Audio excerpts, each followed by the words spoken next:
Bienvenue dans cette nouvelle vidéo. Aujourd'hui, on va voir ensemble un iceberg bien particulier qui va être assez large.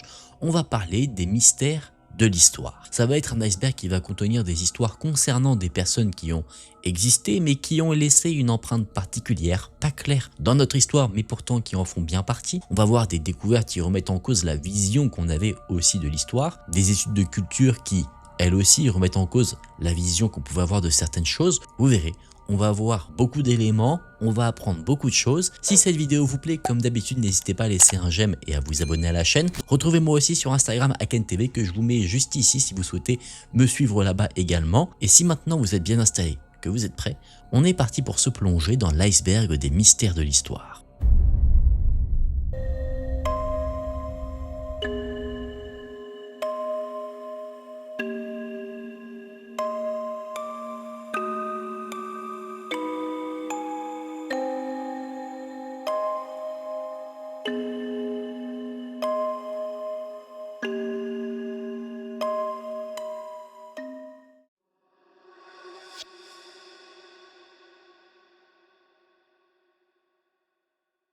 Pour commencer cet iceberg, on va d'abord voir des mystères historiques, des choses qui font bel et bien partie de notre histoire, qu'on connaît généralement, mais qui laissent quand même quelques zones de flou. Ça peut par exemple être l'histoire de quelqu'un qui a bel et bien existé, mais dont on ne connaît toujours pas l'identité.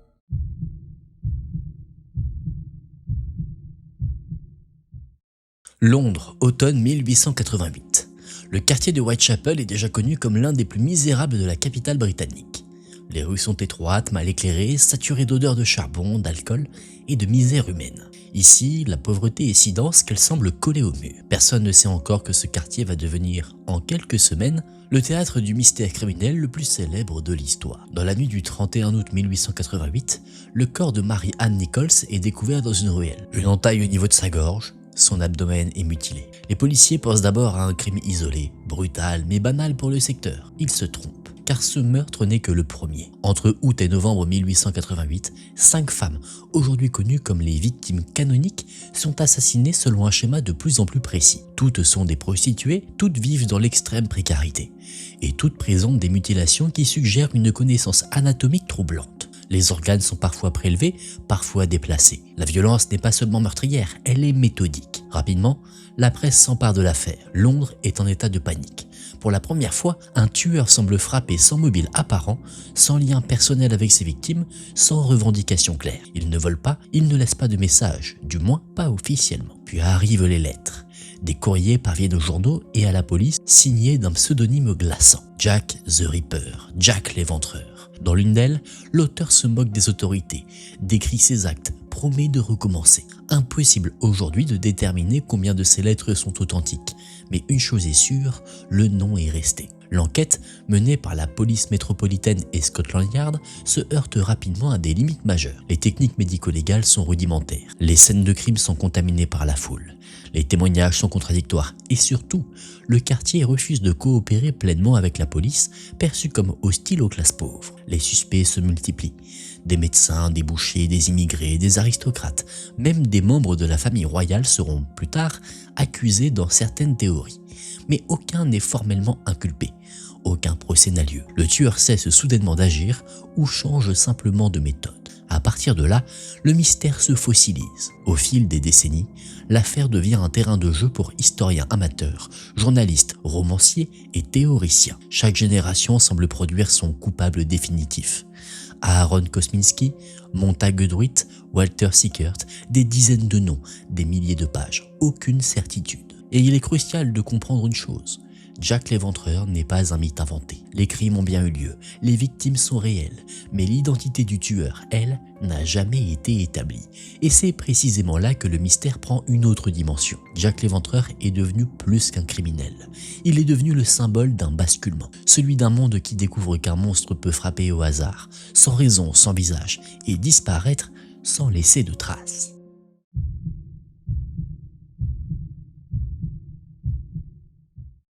À la fin du XVIe siècle, l'Angleterre est encore une puissance hésitante face aux empires espagnols et portugais. L'Amérique représente à la fois une promesse et une menace. Des terres nouvelles, mais aussi un territoire inconnu hostile, déjà revendiquée. C'est dans ce contexte que naît le projet de Roanoke, l'une des toutes premières tentatives de colonisation anglaise permanente sur le continent nord-américain. En 1587, une centaine de colons, hommes, femmes et enfants, débarquent sur une petite île au large de l'actuelle Caroline du Nord. L'expédition est dirigée par John White, un artiste et cartographe chargé non seulement d'administrer la colonie, mais aussi de documenter ce nouveau monde encore largement mythifié en Europe. L'objectif est clair, fonder une colonie stable, capable de survivre au sol et servir de point d'ancrage à l'expansion anglaise. Dès les premières semaines, les difficultés s'accumulent. Le territoire est pauvre en ressources immédiates, les récoltes sont incertaines et les relations avec les peuples autochtones oscillent entre coopération fragile et tensions latentes. Certains groupes locaux voient ces nouveaux arrivants comme des alliés commerciaux potentiels, d'autres comme une menace directe. La colonie survit, mais à peine. Alors très vite, il devient évident qu'un ravitaillement rapide est indispensable. John White accepte alors une décision lourde de conséquences. Il retourne en Angleterre chercher de l'aide, laissant derrière lui toute la colonie, y compris sa propre fille et sa petite-fille, Virginia Dare, premier enfant anglais né sur le sol américain. Le départ devait être bref, il durera 3 ans, car l'histoire s'en mêle. En Europe, la guerre éclate entre l'Angleterre et l'Espagne. La menace de l'armada espagnole paralyse le pays. Les navires sont réquisitionnés, les ports surveillés, les traversées repoussées indéfiniment. White supplie, insiste, attend. Il n'a tout simplement pas les moyens de revenir. Lorsqu'il parvient enfin à repartir en 1950, Roanoke n'est plus qu'un souvenir figé dans son esprit. Mais ce qu'il découvre dépasse tout ce qu'il avait pu imaginer. La colonie n'est pas détruite, elle n'est pas incendiée, elle est absente. Les maisons ont été démontées proprement, les palissades ont disparu. Aucun cadavre, aucun reste de combat, aucun signe de panique. Un seul mot est gravé dans le bois d'un poteau, Croatoan. Ce mot n'est pas choisi au hasard. Il désigne à la fois une île voisine et un peuple amérindien connu des colons. Plus troublant encore, John White avait laissé des instructions très précises avant son départ. Si la colonie devait quitter l'île sous la contrainte ou dans un contexte de danger extrême, une croix devait être gravée à côté du message. Or ici, il n'y a aucune croix, comme si le départ avait été volontaire ou du moins pas immédiat. À partir de cet instant, le mystère s'épaissit au lieu de se dissiper. White tente de se rendre sur l'île de Croatoan, mais une tempête empêche l'expédition d'aboutir. Il ne reverra jamais les colons et personne après lui ne pourra dire avec certitude ce qu'ils sont devenus. Les décennies passent, d'autres colonies anglaises s'installent, notamment Jamestown. Certains colons affirment avoir entendu parler de villages indigènes aux yeux clairs parlant un anglais approximatif. D'autres rapportent des récits de massacres anciens, mais aucun témoignage n'est suffisamment solide pour faire office de preuve. Les traces archéologiques sont rares, fragmentaires, souvent ambiguës. Les objets européens apparaissent parfois loin de Roanoke, mais sans contexte clair. Les sources historiques, elles, s'arrêtent net. Les écrits de John White constituent la base principale du récit. À cela s'ajoutent des documents administratifs anglais et quelques témoignages indirects recueillis plusieurs années plus tard. Mais aucune chronique ne décrit la fin. Aucun survivant ne raconte ce qui s'est passé. Roanoke devient une anomalie historique. Un événement réel, parfaitement documenté jusqu'à un certain point, puis brutalement muet. C'est précisément ce silence qui rend l'affaire si troublante. Contrairement à d'autres mystères, Roanoke ne repose pas sur une violence visible ni sur une catastrophe spectaculaire. Il repose sur une disparition totale, méthodique, presque propre, comme si une communauté entière avait été effacée sans laisser de traces, absorbée par un monde qui n'avait pas encore été cartographié. Aujourd'hui encore, Roanoke demeure l'un des plus grands mystères de l'histoire coloniale, non pas parce qu'il manque de théories, mais parce qu'aucune d'entre elles ne parvient à combler le vide laissé par ce mot gravé dans le bois. Un mot qui n'explique rien, mais qui rappelle que certaines histoires ne se terminent pas, elles s'arrêtent.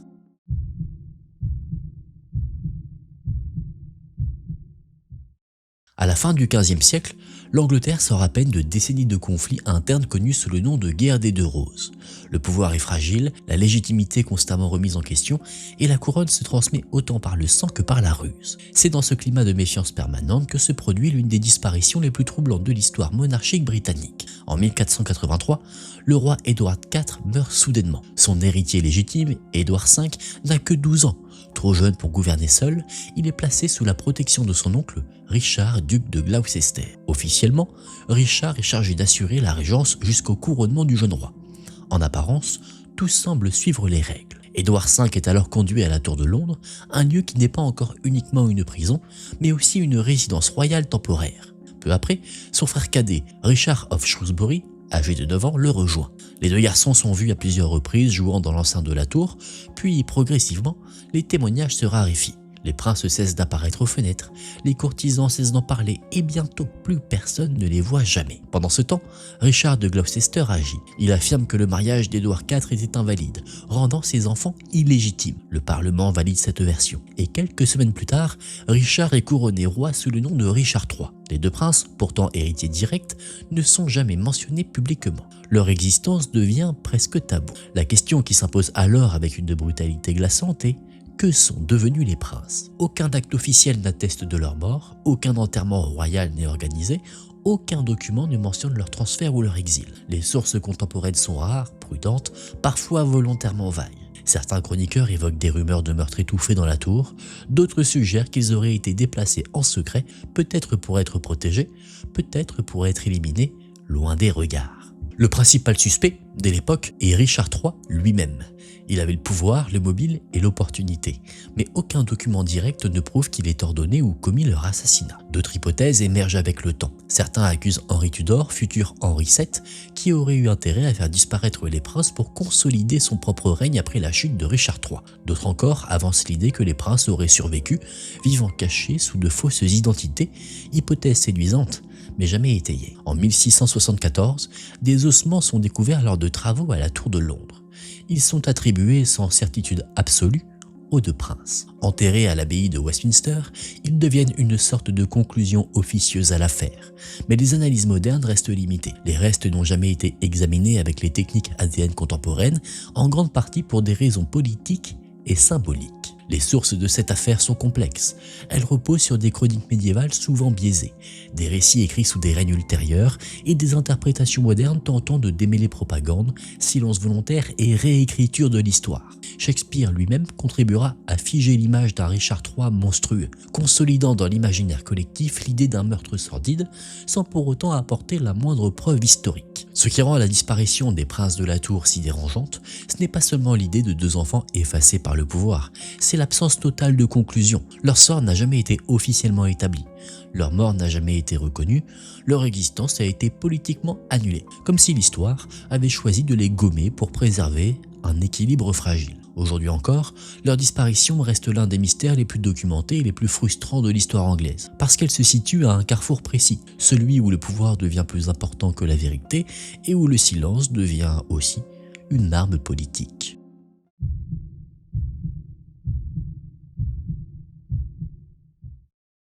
En juin 323 avant notre ère, à Babylone, le monde antique retient son souffle. Alexandre le Grand, le conquérant qui a étendu son empire de la Grèce jusqu'aux portes de l'Inde, meurt brutalement à l'âge de 32 ans. Sa disparition est aussi soudaine qu'inattendue. Aucun héritier clair, aucun plan de succession solide et surtout un corps devenu immédiatement un enjeu politique majeur.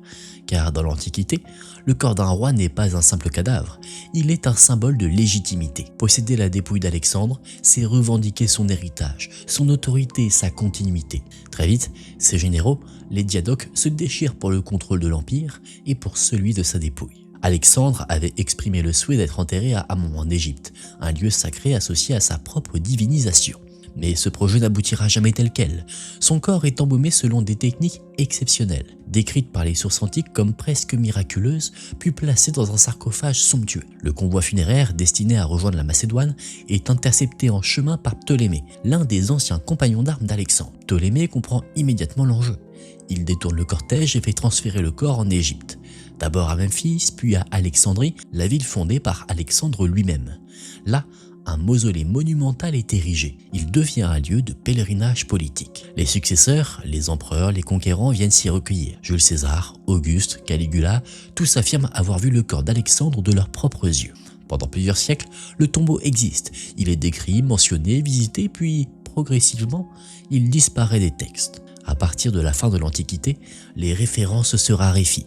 Les tremblements de terre, les révoltes, les changements religieux, la chute d'Alexandrie comme centre du monde antique contribuent à effacer la trace du mausolée. Les sources byzantines deviennent vagues, les auteurs arabes médiévaux évoquent parfois un tombeau mystérieux mais sans localisation précise. Et à un moment donné, plus rien. Le tombeau d'Alexandre s'évanouit de l'histoire. Depuis lors, sa localisation est devenue l'un des plus grands mystères archéologiques de tous les temps. Des dizaines d'hypothèses ont été avancées, certains pensent qu'il repose encore sous Alexandrie, enseveli sous des couches de ruines, d'eau et de constructions modernes, d'autres suggèrent qu'il aurait été déplacé, pillé ou détruit lors de troubles antiques. Une théorie plus récente avance même que le corps, conservé à Venise, attribué à Saint Marc, pourrait en réalité être celui d'Alexandre, récupéré et réinterprété au fil des siècles. Une hypothèse fascinante mais hautement controversée. Les sources sur lesquelles repose cette affaire sont pourtant solides jusqu'à un certain point.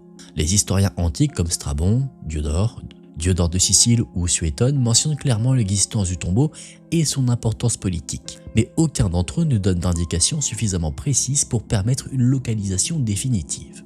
Et les fouilles modernes à Alexandrie sont rendues extrêmement difficiles par la densité urbaine et la montée des eaux. Ce qui rend ce mystère si troublant, ce n'est pas seulement l'absence d'un tombeau, c'est le contraste vertigineux entre l'impact colossal d'Alexandre sur l'histoire humaine et la disparition totale de sa dernière demeure. L'homme qui a redessiné le monde antique n'a laissé aucune sépulture identifiable, comme si sa mort, à l'image de sa vie, refusait toute frontière définitive. Aujourd'hui encore, des archéologues, des historiens et des aventuriers cherchent le tombeau d'Alexandre, non pas seulement pour retrouver un corps, mais pour combler une absence. Car tant que ce tombeau restera introuvable, une partie de l'histoire antique demeurera incomplète, suspendue entre certitude et oubli.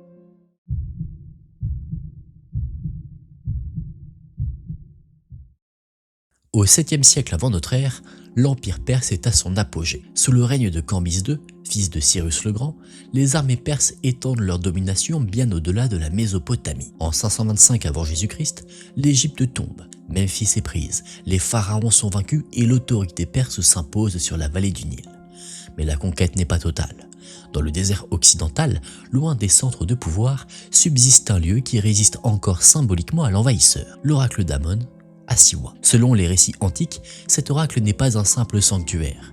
Il est un centre spirituel majeur, consulté par les pharaons, redouté pour ses prophéties et respecté par les souverains étrangers. Cambyse, dont les sources antiques dressent le portrait d'un roi instable et impitoyable, aurait décidé de réduire ce symbole à néant. Pour cela, il ordonne l'envoi d'une armée de 50 000 hommes à travers le désert, avec pour mission de détruire l'oracle et d'affirmer définitivement la domination perse. L'armée quitte Thèbes et s'enfonce dans l'immensité saharienne. Les premiers jours se déroulent sans incident majeur. Les troupes avancent, guidées par des éclaireurs, suivant les routes caravanières connues. Puis, à mi-chemin, tout s'arrête. Les soldats ne reviendront jamais. Aucune bataille, aucun messager et aucun survivant.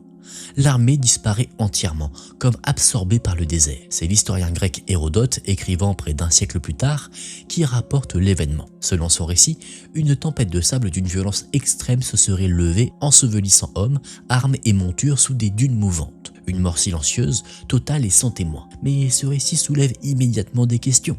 Une armée de 50 000 hommes ne disparaît pas sans laisser de traces. Même engloutie par le sable, des vestiges devraient subsister. Or, pendant plus de 2 millénaires, aucune preuve archéologique formelle ne vient confirmer l'existence de cette armée perdue.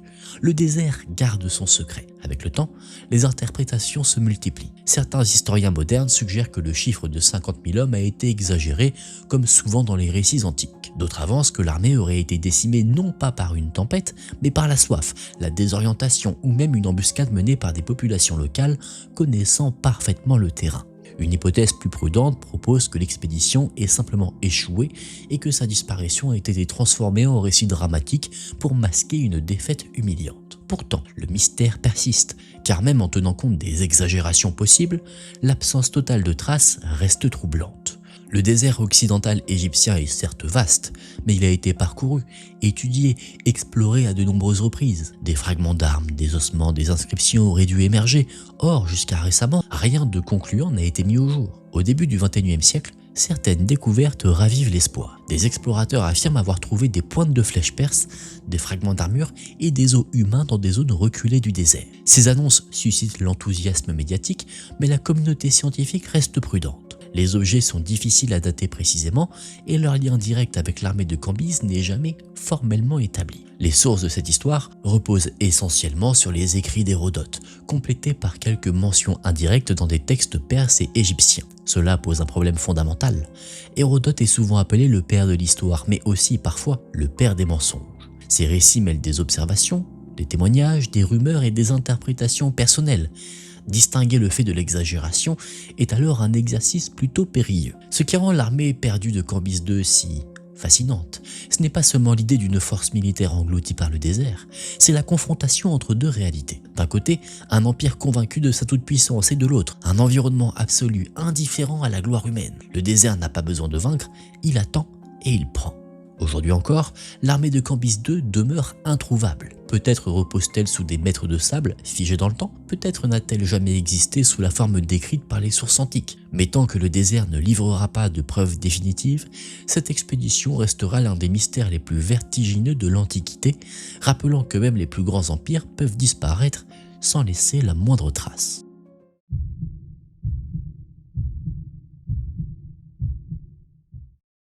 Au début du XXe siècle, dans une Europe encore fascinée par les secrets anciens, un livre refait surface dans des circonstances presque banales. En 1912, un libraire et antiquaire polonais nommé Wilfried Voynich acquiert un manuscrit mystérieux lors de l'achat d'une collection privée appartenant à un collège jésuite italien. À première vue, l'ouvrage ne semble pas particulièrement impressionnant.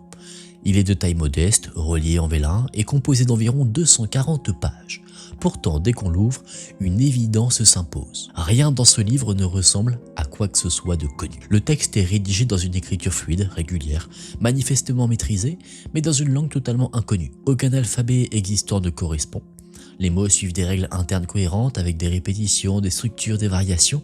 Ce n'est pas un gribouillage, ce n'est pas du charabia, c'est une langue, mais une langue que personne ne comprend. Et les illustrations du livre renforcent le malaise. On y trouve des plantes qui ne correspondent à aucune espèce connue, des diagrammes astronomiques étranges, des roues circulaires couvertes de symboles et surtout des figures humaines féminines nues, immergées dans des réseaux de bassins et de conduits rappelant des systèmes organiques ou alchimiques. Le manuscrit semble aussi divisé en sections thématiques. La botanique, l'astronomie, la biologie, cosmologie, la pharmacologie, mais chaque tentative de classification se heurte à l'incompréhensible. Très vite, le manuscrit attire l'attention des plus grands esprits. Des linguistes, des cryptographes, des historiens s'y penchent. Pendant la Seconde Guerre mondiale, certains des meilleurs décrypteurs du monde, ceux-là même qui ont brisé les codes nazis, tentent de percer son secret. En vain, aucun d'entre eux ne parvient à identifier une clé, un système de chiffrement ou même une langue de référence.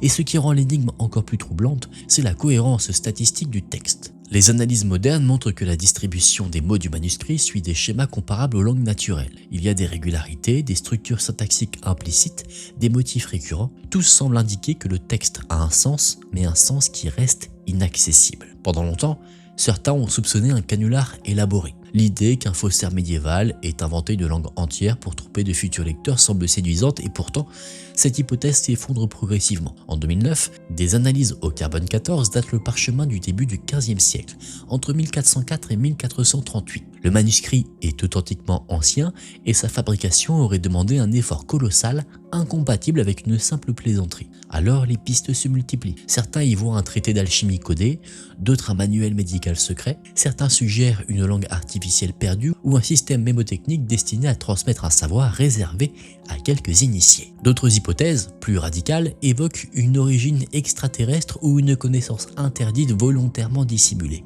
mais aucune ne résiste pleinement à l'analyse. Les sources historiques entourant le manuscrit ajoutent une couche supplémentaire de mystère. Une lettre du XVIIe siècle suggère que le livre aurait appartenu à l'empereur Rodolphe II du Saint-Empire, connu pour son intérêt obsessionnel pour l'ésotérisme et les sciences occultes. Il aurait payé une somme astronomique pour l'acquérir, convaincu qu'il renfermait un savoir d'une valeur inestimable. Là encore, rien n'est prouvé, mais tout semble plausible. Aujourd'hui, le manuscrit est conservé à l'université de Yale, sous le nom de manuscrit de Voynich.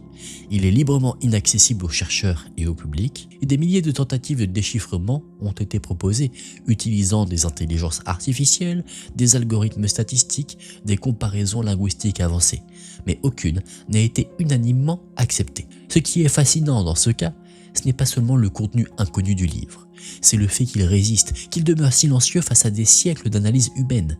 Il ne défie pas la science par son ancienneté ou sa complexité, mais par son mutisme absolu, comme s'il avait été conçu non pas pour être compris, mais pour survivre, intact à travers le temps sans jamais livrer ses secrets. Et tant que ce texte restera indéchiffrable, il nous rappellera une vérité qui peut être dérangeante. Même dans un monde où la connaissance fait loi, certains savoirs peuvent exister sans jamais se laisser atteindre.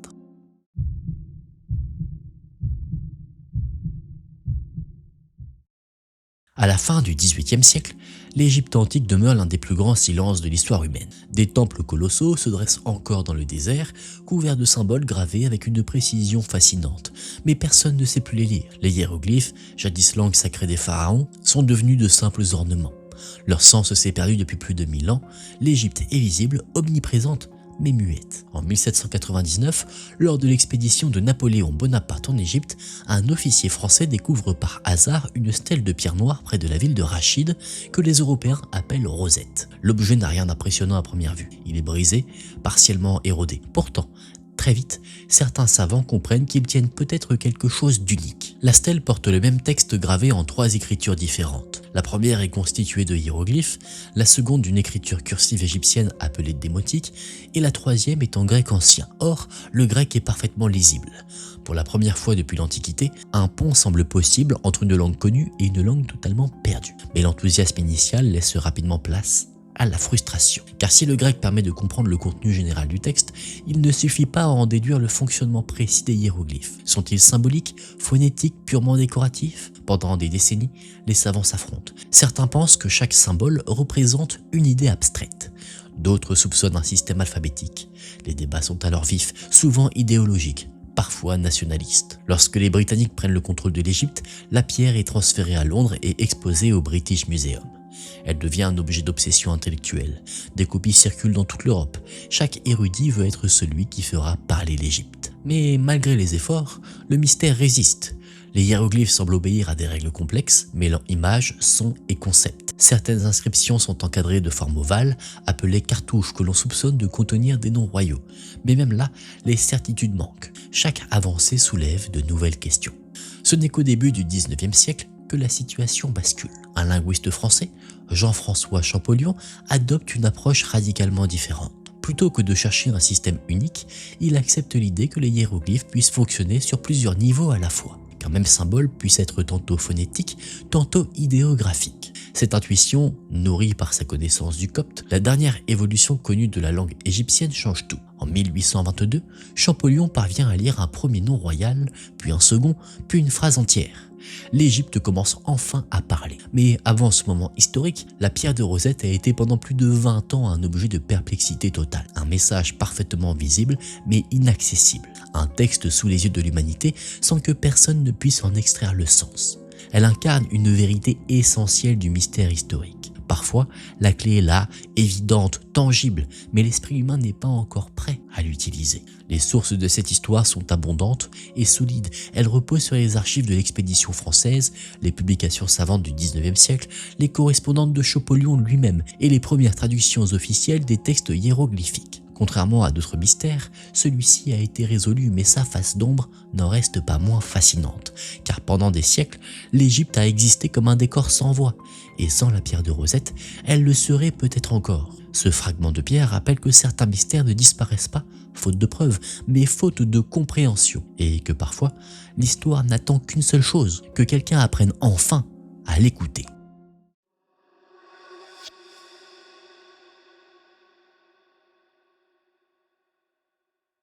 Maintenant, on va descendre d'un niveau. On ne va plus nécessairement parler que de personnes ou d'événements, mais plutôt de traces qu'on a retrouvées, laissées dans la pierre, dans des ruines, dans le sol ou même des artefacts anciens, des découvertes archéologiques qui sont bien réelles et qui continuent de nous imposer des questions auxquelles on a beaucoup de mal à répondre.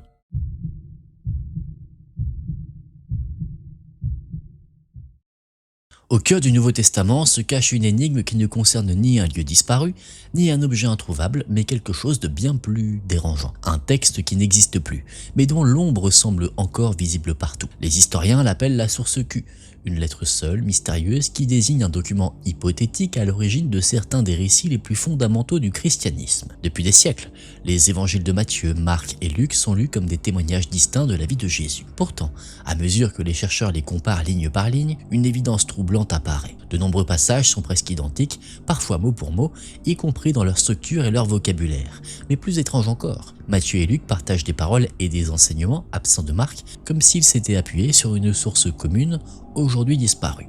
C'est de cette anomalie qu'est née l'hypothèse de la source Q au XIXe siècle, lorsque la critique biblique moderne commence à traiter les textes religieux comme des documents historiques.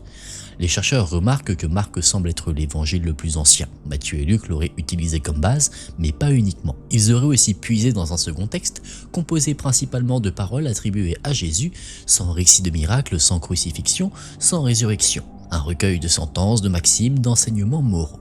Ce texte hypothétique est baptisé Q de l'allemand Quelle, qui signifie source. Et ce qui rend cette idée profondément dérangeante, c'est ce qu'elle implique. Si la source Q a existé, alors certaines paroles attribuées à Jésus proviendraient d'un document plus ancien que les évangiles eux-mêmes. Un texte plus brut, plus dépouillé, peut-être plus proche de ce que les premières communautés chrétiennes cherchaient réellement à transmettre. Non pas une biographie sacrée, mais un enseignement. Pourtant, aucun fragment de la source Q n'a jamais été retrouvé. Aucun manuscrit, aucune citation explicite dans les récits des pères de l'Église. Rien. Elle n'existe que par déduction, par regroupement, par analyse comparative. Elle est visible uniquement à travers ses absences et ses répétitions indirectes. Les débats autour de cette source sont intenses et passionnés. Certains chercheurs estiment que l'hypothèse est inutile, affirmant que Matthieu et Luc auraient simplement copié l'un sur l'autre ou qu'ils auraient utilisé des traditions orales communes. D'autres, au contraire, soulignent que la structure des textes rend ces explications insuffisantes. Les similitudes sont trop précises, trop cohérentes, pour être le fruit du hasard ou de simples récits transmis oralement. Et ce qui intrigue, c'est le contenu supposé de cette source Q. Elle semble dénuée de tout élément surnaturel spectaculaire. Pas de miracle détaillé, pas de récit de la passion, pas de résurrection, seulement des paroles, des appels à la pauvreté, à l'humilité, à la remise en question des puissants. Une vision presque radicale, dérangeante, parfois inconfortable. Un Jésus enseignant plus que divinisé. Si cette source a réellement existé, pourquoi alors a-t-elle disparu? Certains suggèrent qu'elle a été volontairement écartée car elle ne correspondait plus à la théologie émergente de l'Église. D'autres pensent qu'elle a simplement été absorbée par les évangiles ultérieurs, devenant inutile en tant que texte indépendant. Dans un monde où recopier un manuscrit demandait des mois de travail, ce qui était redondant disparaissait naturellement. Les sources sur lesquelles repose l'hypothèse Q sont exclusivement académiques. Elles proviennent de l'analyse philologique des évangiles, de la critique textuelle et de la comparaison systématique des passages parallèles. Il ne s'agit pas d'une théorie ésotérique ou religieuse, mais d'un débat universitaire qui est encore en cours. Et à ce jour, aucun consensus définitif n'a été atteint. Et ce qui est surprenant, ce n'est pas seulement son absence matérielle, c'est ce que cette source représente. Un rappel que même les textes les plus sacrés ont une histoire, qu'ils ont été écrits, copiés, sélectionnés, voire même organisés, et que derrière les livres fondateurs de nos civilisations se cachent parfois d'autres récits plus anciens, plus fragiles que le temps a effacé. On a là donc un mystère sans ruines, sans tombe, sans relique, un mystère purement intellectuel, et peut-être que c'est pour cela que c'est si inconfortable, parce qu'il suggère que ce que nous lisons aujourd'hui n'est pas le début de l'histoire, mais déjà une version réécrite.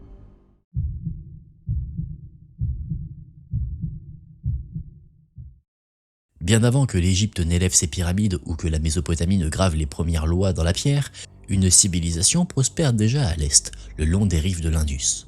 Aujourd'hui encore, elle reste l'une des plus vastes et des plus énigmatiques de l'Antiquité. On l'appelle la civilisation de la vallée de l'Indus, ou civilisation harapéenne, du nom de l'un de ses principaux sites archéologiques. À partir du 3e millénaire avant notre ère, cette civilisation s'étend sur un territoire immense, couvrant une grande partie de l'actuel Pakistan et du nord-est de l'Inde.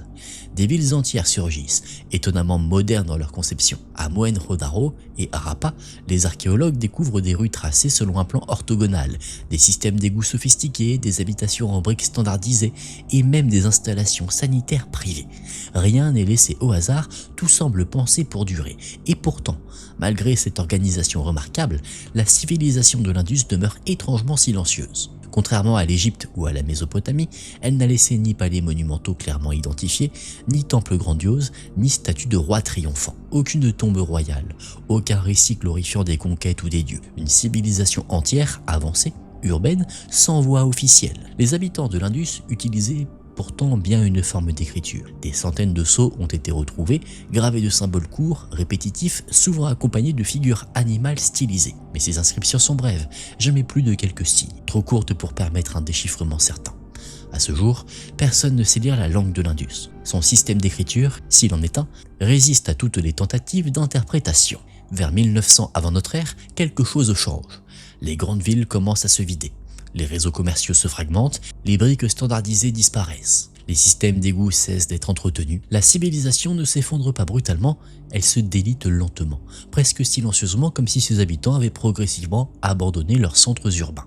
Pendant longtemps, les chercheurs ont cherché une cause spectaculaire à cette disparition.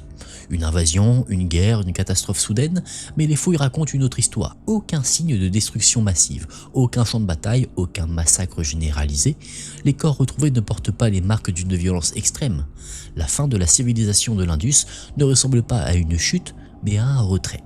Les hypothèses modernes privilégient désormais des causes environnementales, des changements climatiques progressifs, une modification du cours des fleuves, l'assèchement de certaines régions autrefois fertiles, une dépendance trop forte à un système hydraulique fragile.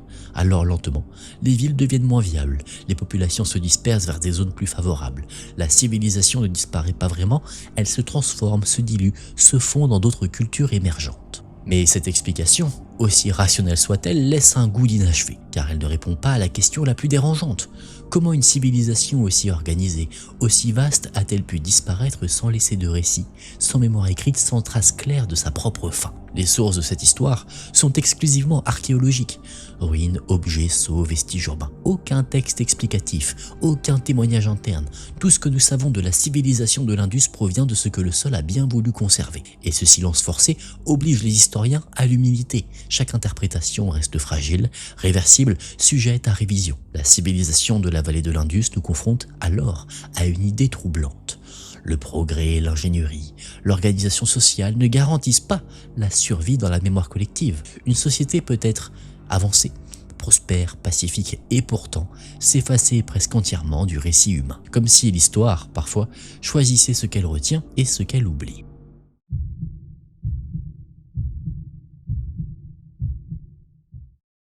Pendant une grande partie du XXe siècle, l'histoire du peuplement des Amériques semblait réglée. Simple, presque confortable. Selon le modèle dominant, les premiers humains auraient traversé le détroit de Bering à la fin de la dernière glaciation avant de se répandre progressivement vers le sud du continent. Et au cœur de ce récit se trouvait un nom, Clovis. La culture Clovis tire son appellation d'un site archéologique découvert au Nouveau-Mexique dans les années 1930. On y met au jour des pointes de lance finement taillées d'une sophistication remarquable datée d'environ 13 000 avant notre ère.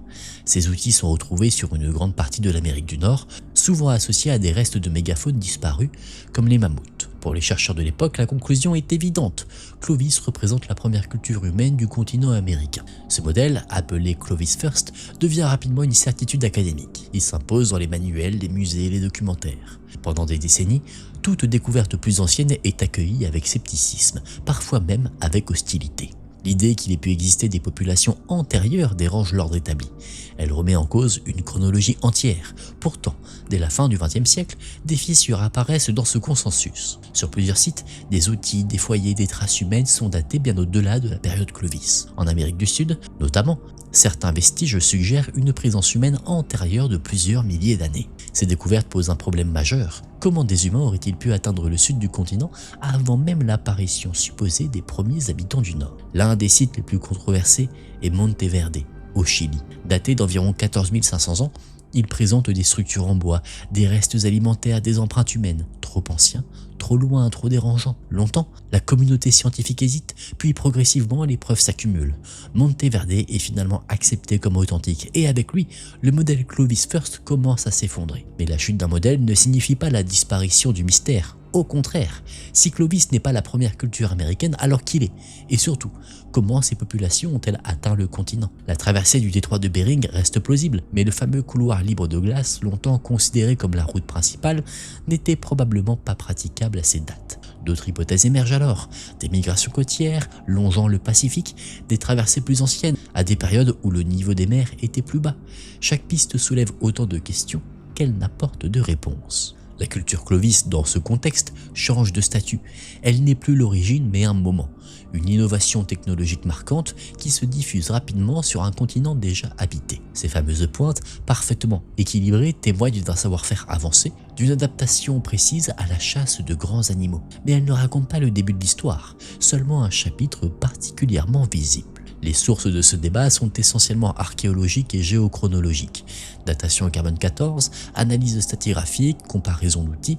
Il ne s'agit pas d'un mystère né du manque de données, mais d'un mystère né de données qui contredisent un récit trop simple. la culture Clovis est devenue un exemple emblématique de la manière dont la science évolue, non pas par certitude, mais par remise en question. Et ce qui fascine ici, ce n'est pas seulement l'ancienneté des premières populations américaines, c'est la résistance initiale à l'idée du changement. Pendant longtemps, le modèle Clovis First a tenu moins par les preuves que par l'habitude, et sa remise en cause rappelle une vérité essentielle.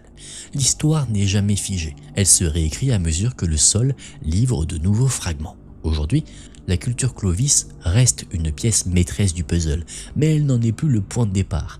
Elle est un jalon, précis mais incomplet, et derrière elle s'étend encore un territoire immense d'ombre et de possibilités où les premières traces de l'humanité en Amérique continuent de se dérober.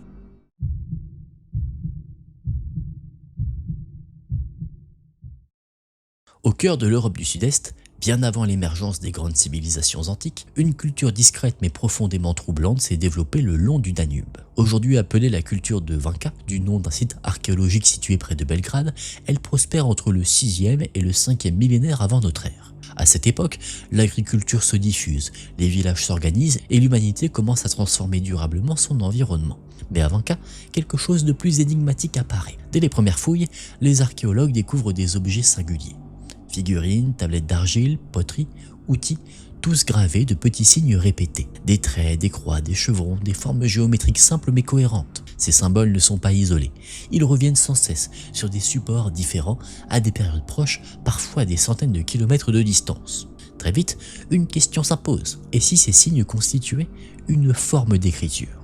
Si tel était le cas, les conséquences seraient vertigineuses. L'écriture est traditionnellement attribuée à la Mésopotamie vers 3200 avant notre ère, avec les premiers cunéiformes. Or, les symboles de Vinca seraient bien plus anciens, datant parfois de plus de 2000 ans avant ces textes mésopotamiens. Accepter Vinca comme une écriture, même primitive, reviendrait à réécrire une partie fondamentale de l'histoire humaine. Mais le doute s'installe immédiatement, car ces symboles, aussi intrigants soient-ils, posent un problème majeur. Ils sont trop courts, trop fragmentaires, il n'y a aucun texte long, aucun récit, aucun document administratif identifiable. Rien qui ressemble clairement à une phrase, une narration ou encore à une comptabilité. Juste des signes répétés, parfois isolés, parfois combinés. Alors, les interprétations se multiplient. Pour certains chercheurs, il s'agit d'une proto-écriture, un système symbolique servant à transmettre des informations simples, peut-être religieuses ou rituelles. Pour d'autres, ces signes ne sont que des marques d'artisans, des symboles de clans ou des motifs décoratifs dotés d'une signification culturelle mais non linguistique. Une manière de dire « ceci nous appartient » ou « ceci est sacré », sans chercher à transcrire une langue parlée. Le débat devient alors passionné, parfois idéologique. Reconnaître une écriture aussi ancienne en Europe remettrait en cause un récit centré sur le Proche-Orient comme berceau exclusif de la civilisation écrite. A l'inverse, refuser cette interprétation pourrait signifier que les chercheurs projettent sur Vinca un désir moderne de première foi, là où il n'y a peut-être qu'un système symbolique élaboré. Les sources disponibles sont, comme beaucoup, archéologiques. Les sites de Vinca, de Tartaria et d'autres implantations danubiennes ont livré des milliers d'objets, mais aucun contexte explicatif clair. Pas de bilinguisme, pas de clé, aucun équivalent de la pierre de Rosette. Les symboles sont là, visibles, mais muets. Ce silence, c'est précisément ce qui rend l'affaire troublante.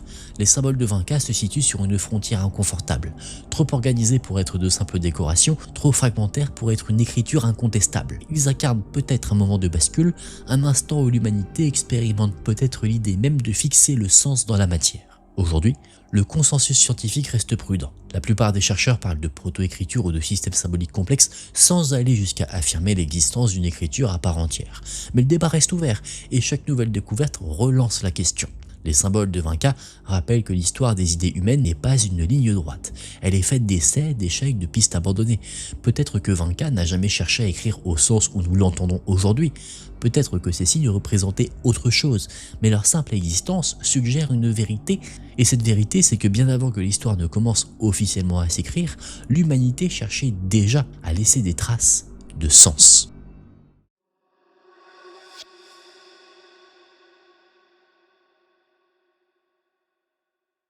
On avance encore, enfin on plonge plutôt, et là, les mystères qu'on va voir sont un peu plus dérangeants, parce qu'on ne va pas parler de civilisations disparues ou d'objets qui remettent en cause notre vision, mais on va parler de l'humain, directement de nous, de notre comportement au travers d'événements documentés, observés, parfois même étudiés par des scientifiques, et pourtant, malgré tout ça, on n'arrive toujours pas à en comprendre la totalité. Si d'ores et déjà vous passez un bon moment, n'hésitez pas à laisser un j'aime, à vous abonner à la chaîne, c'est extrêmement important. Retrouvez-moi aussi sur Instagram que je raffiche juste ici, et si c'est fait, tout est bon, allez faire pipi, allez chercher à manger, refaites-vous un petit stock parce que la vidéo est plutôt longue, et si tout est prêt, on est parti pour voir ensemble la suite de cet iceberg.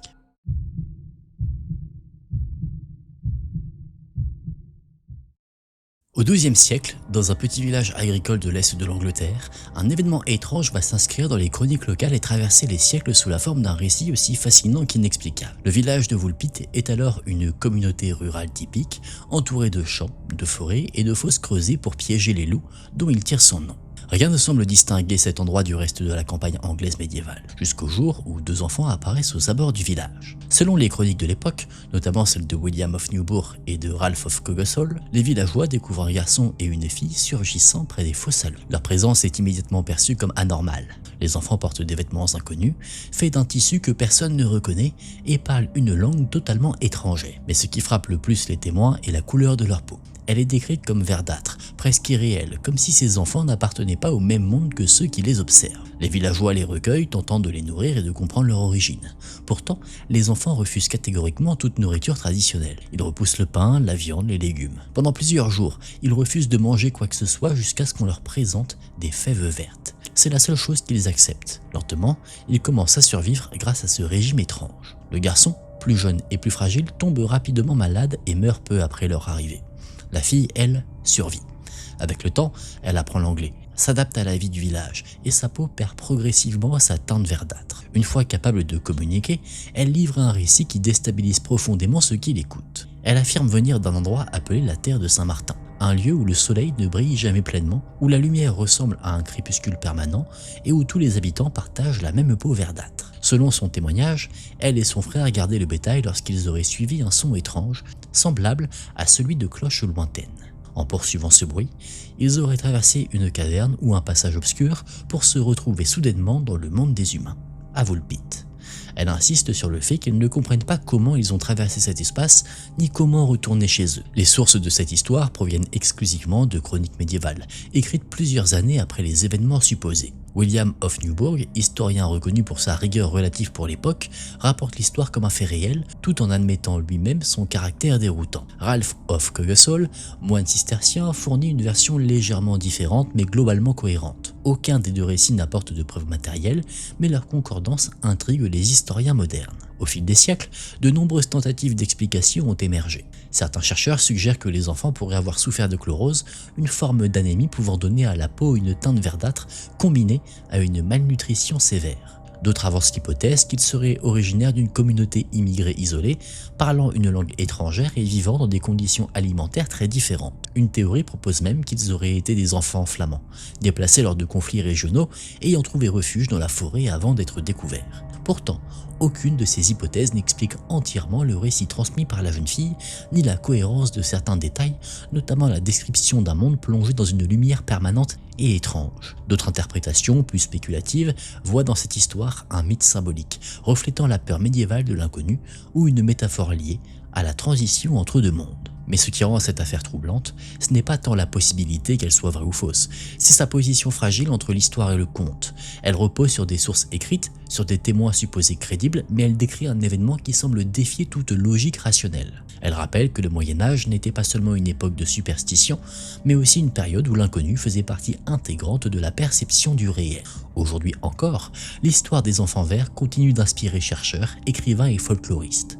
Elle résiste précisément parce qu'elle ne peut pas être totalement réfutée ni totalement confirmée. Elle subsiste comme un fragment de mémoire transmis à travers des siècles, oscillant entre témoignages et légendes, entre observation et imagination. Et dans cet espace incertain, elle continue de poser une question simple et dérangeante. Et si certaines histoires survivaient justement parce qu'elles ne peuvent jamais être pleinement comprises?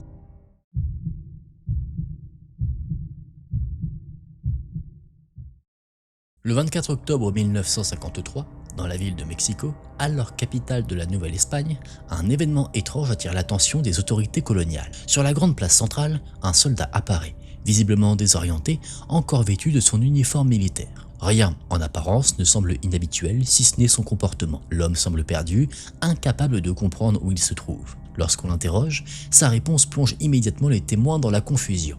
Il affirme s'appeler Gil Pérez et jure qu'il était quelques instants auparavant en poste à Manille, aux Philippines. À la fin du XVIe siècle, une telle déclaration relève de l'impossible. Le trajet entre Manille et Mexico nécessite des mois de navigation à travers l'océan Pacifique, même pour les galions les plus rapides. Pourtant, Gil Pérez insiste. Il affirme qu'il montait la garde au palais du gouverneur de Manille lorsqu'il aurait été soudainement pris d'un vertige intense. Selon son récit, il aurait fermé les yeux un instant, puis les aurait rouverts pour se retrouver dans une ville qu'il ne reconnaissait pas, entouré d'une population et d'une architecture totalement étrangères. Les autorités coloniales, méfiantes, l'arrêtent immédiatement. Les récits de sorcellerie, d'hérésie et d'espionnage sont pris très au sérieux dans l'Empire espagnol. On l'interroge longuement. Son uniforme, ses armes, ses insignes semblent authentiques, correspondant parfaitement à ceux des soldats stationnés aux Philippines. Pourtant, son histoire reste invraisemblable. Il est emprisonné, accusé de désertion ou de mensonge. Quelques mois plus tard, un navire en provenance des Philippines accoste à Mexico. À son bord, les passagers rapportent une nouvelle troublante. Le gouverneur de Manille a été assassiné le 23 octobre 1593, la veille de l'apparition supposée de Gil Pérez au Mexique. Selon les témoins, le soldat aurait effectivement été en poste au moment du meurtre. Certains marins affirment même reconnaître son nom et son affectation. Si ces témoignages sont exacts, ils confirment un détail précis du récit de Pérez, renforçant le mystère au lieu de le dissiper. Les sources de cette histoire sont fragmentaires et tardives. Le récit apparaît principalement dans des chroniques coloniales espagnoles et dans des compilations historiques postérieures, notamment dans des ouvrages du XVIIe et XVIIIe siècle. Aucun document officiel de procès ou d'interrogatoire n'a été conservé, ce qui complique considérablement l'analyse. Les historiens modernes débattent encore de la fiabilité de ces sources, certaines étant basées sur des traditions orales retranscrites plusieurs décennies après les faits supposés. Les tentatives d'explication rationnelle se sont donc multipliées au fil du temps. Certains suggèrent que Gil Pérez aurait été transporté clandestinement sur un navire et qu'il aurait perdu la notion du temps ou fabriqué son récit pour éviter une accusation plus grave. D'autres avancent l'hypothèse d'une confusion d'identité ou d'une exagération progressive de faits réels transformés en légende.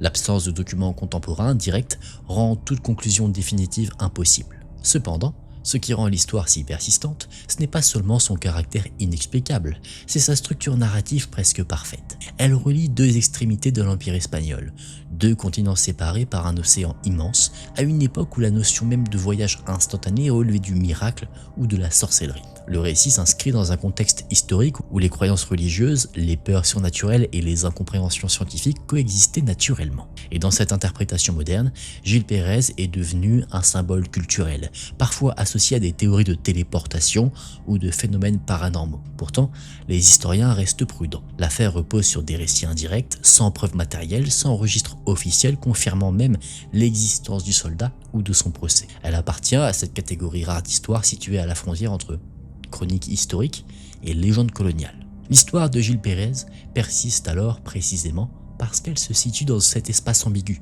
Elle est suffisamment ancrée dans un contexte réel pour sembler plausible, mais trop fragile sur le plan documentaire pour être considérée comme un fait établi. Et aujourd'hui encore, ce récit continue de circuler, alimentant la fascination pour l'idée qu'un homme aurait pu, ne serait-ce qu'un instant, défier les limites du temps et de l'espace. Et peut-être que la véritable force de cette histoire ne réside pas dans le fait qu'elle soit vraie ou pas, mais plutôt dans ce qu'elle révèle, un besoin humain de croire que certaines frontières, même les plus vastes, peuvent disparaître en un battement de paupières.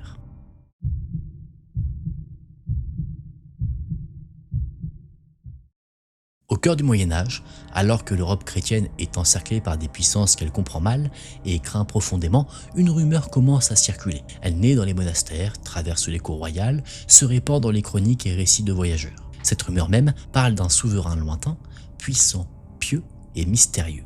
Un roi chrétien qui régnerait sur un empire fabuleux quelque part aux confins du monde connu. Son nom est prêtre Jean. Selon les premières descriptions apparues au XIIe siècle, le prêtre Jean serait à la fois roi et chef religieux, dirigeant un royaume d'une richesse inimaginable. Son territoire serait rempli de cités d'or, de fleuves de pierres précieuses et d'armées innombrables. Mais ce qui rend cette figure particulièrement fascinante pour l'Europe médiévale, ce n'est pas sa richesse, c'est sa foi. Dans un monde marqué par les croisades et les conflits religieux, l'idée qu'un empire chrétien gigantesque puisse exister au-delà des terres musulmanes devient un espoir stratégique et spirituel. L'origine de ce mythe semble liée à une lettre apparue vers 1165, prétendument envoyée par le prêtre Jean lui-même à l'empereur byzantin Manuel Ier Comnène. Ce document, rapidement diffusé en Europe, décrit un royaume parfait, gouverné selon les lois chrétiennes, où règne justice, harmonie et prospérité. La lettre évoque également des créatures fantastiques, des merveilles naturelles et des artefacts sacrés, mêlant éléments religieux, mythologiques et politiques. Les sources de cette lettre sont extrêmement incertaines. Aucun original n'a jamais été retrouvé. Les versions conservées proviennent de copies médiévales, souvent embellies au fil des retranscriptions. Pourtant, son impact est colossal. Elle alimente la conviction que le monde chrétien n'est pas isolé et qu'un allié puissant pourrait surgir pour renverser l'équilibre des forces au Proche-Orient. Au fil des siècles, la localisation du royaume du prêtre Jean change constamment. D'abord associé à l'Asie centrale, il est ensuite déplacé vers l'Inde, puis vers l'Éthiopie, à mesure que les connaissances géographiques européennes évoluent. Chaque nouvelle expédition, chaque nouvelle carte tente de faire correspondre ce royaume imaginaire à un territoire réel. Lorsque les Européens découvrent l'existence d'un royaume chrétien en Éthiopie, beaucoup croient enfin avoir trouvé le légendaire souverain. Mais cette identification se révèle rapidement approximative. Les différences culturelles, religieuses et politiques sont trop importantes. Les récits de voyageurs comme Marco Polo contribuent à nourrir la légende, mélangeant observations réelles et traditions locales. Le prêtre Jean devient progressivement moins un personnage historique potentiel qu'un symbole des terres inconnues, un reflet des fantasmes européens sur l'Orient et l'Afrique. Il incarne l'idée qu'au-delà des frontières du monde connu, pourraient exister des civilisations puissantes, vertueuses et secrètes. Les historiens modernes considèrent aujourd'hui le mythe du prêtre Jean comme une construction culturelle complexe, née de la combinaison des récits de missionnaires, de malentendus linguistiques et d'interprétations erronées de sociétés éloignées. Certaines théories suggèrent que le mythe pourrait avoir été inspiré par des souverains réels d'Asie centrale ou par la puissance de l'empire mongol, dont l'expansion rapide a pu être perçue comme l'émergence d'un empire mystérieux et potentiellement chrétien. Et ce qui rend le mythe du prêtre Jean si fascinant, ce n'est pas forcément son absence de réalité historique, mais son influence concrète sur l'histoire. Il a motivé des expéditions, orienté des stratégies diplomatiques, nourri l'imaginaire collectif pendant plusieurs siècles. Il démontre que les croyances peuvent parfois façonner les décisions politiques aussi puissamment que les faits. Le royaume du prêtre Jean n'a jamais été trouvé. Aucun vestige archéologique, aucun document local ne confirme son existence. Pourtant, pendant des générations, il a été considéré comme réel, presque tangible. Il représente une forme de mystère unique. Non pas celui d'un événement disparu, mais celui d'une idée capable de voyager à travers le temps et les continents, sans jamais perdre son pouvoir d'attraction. Aujourd'hui, le prêtre Jean demeure un rappel puissant que l'histoire n'est pas seulement faite de faits véritables. Elle est aussi construite à partir de rêves, d'espoirs, de récits collectifs. Et parfois, ces récits ont autant d'impact sur le destin des civilisations que la réalité des faits elle-même.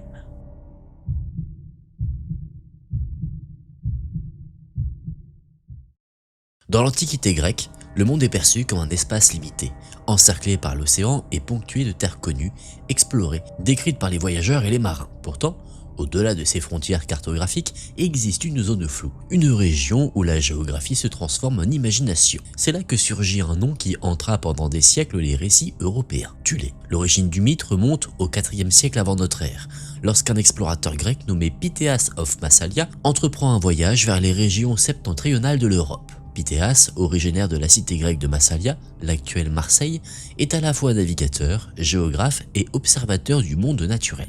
Son expédition, exceptionnelle pour son époque, le conduit bien au-delà des routes commerciales traditionnelles vers des terres que peu de Grecs ont jamais approchées. Dans ses récits, aujourd'hui perdus mais partiellement conservés à travers les écrits d'auteurs antiques comme Strabon et Pline l'Ancien, Pythéas décrit l'existence d'une île appelée Thulé. Il affirme qu'elle se situe à environ 6 jours de navigation au nord de la Grande-Bretagne. Mais ce n'est pas seulement sa localisation qui intrigue, c'est sa description. Selon Pythéas, Thulé serait un endroit où le soleil ne disparaît presque jamais en été et où en hiver, la nuit semble interminable. Il parle également d'une mer étrange, semi-solide, qu'il compare à un mélange d'eau, d'air et de terre, description qui évoque aujourd'hui les glaces flottantes de l'Arctique. Pour les Grecs et les Romains, ces descriptions sont à la fois fascinantes et suspectes. Certains auteurs antiques accusent Pythéas d'avoir inventé son voyage, considérant ses récits trop fantastiques pour être crédibles. Strabon, notamment, critique ouvertement son témoignage, estimant qu'il relève davantage du conte que de l'observation scientifique. Pourtant, d'autres géographes prennent ces propos au sérieux,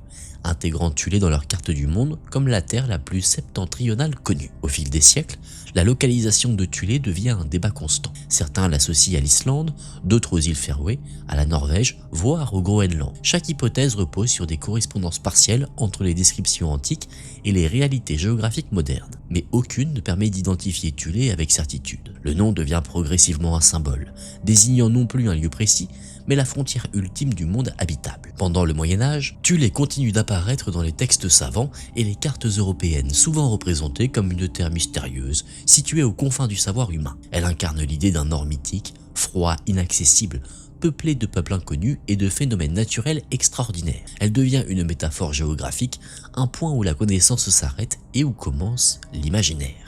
Les sources de ce mystère reposent principalement sur les fragments conservés du récit de Pythéas et sur leur retranscription par des auteurs antiques ultérieurs. Aucun texte original complet n'a survécu, ce qui complique considérablement l'analyse historique. Les chercheurs modernes tentent de reconstituer son voyage en croisant données astronomiques, descriptions climatiques et distances estimées, mais ces reconstructions restent spéculatives. Et ce qui rend Thulé si fascinante, ce n'est pas seulement l'incertitude de sa localisation, c'est sa transformation progressive en concept. Thulé devient l'idée même de l'extrémité du monde connu, un horizon qui recule à mesure que l'humanité progresse.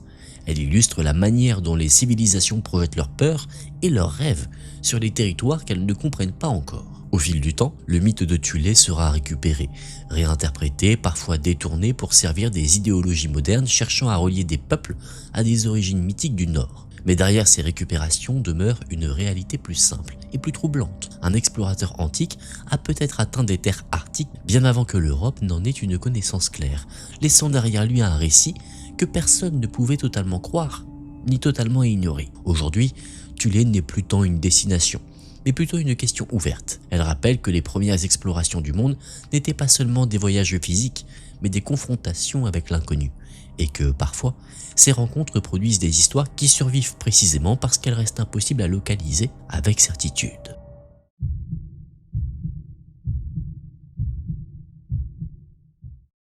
Dans certaines régions montagneuses d'Asie, notamment dans le sud de la Chine et aux Philippines, il existe une pratique funéraire qui semble défier à la fois la gravité et la logique humaine. Accrochés aux falaises abruptes, parfois à plusieurs dizaines de mètres au-dessus du sol, reposent des cercueils anciens, suspendus dans le vide depuis des siècles. Ces sépultures, visibles mais presque inaccessibles, constituent l'un des mystères anthropologiques les plus fascinants du monde ancien. L'un des exemples les plus célèbres se trouve dans la province de Sichuan, en Chine, où le peuple ancien des Bo, aujourd'hui disparu, pratiquait cet étrange rituel funéraire. Les archéologues estiment que certains de ces cercueils remontent à plus de 2000 ans. Ils sont taillés dans des troncs d'arbres massifs et fixés soit sur des plateformes en bois insérées dans la roche, soit directement posés sur des corniches naturelles. Dans certains cas, ils semblent littéralement encastrés dans la falaise, défiant toute explication évidente quant à leur installation. Une tradition similaire existe chez le peuple Igorot, dans la région de Sagada aux Philippines.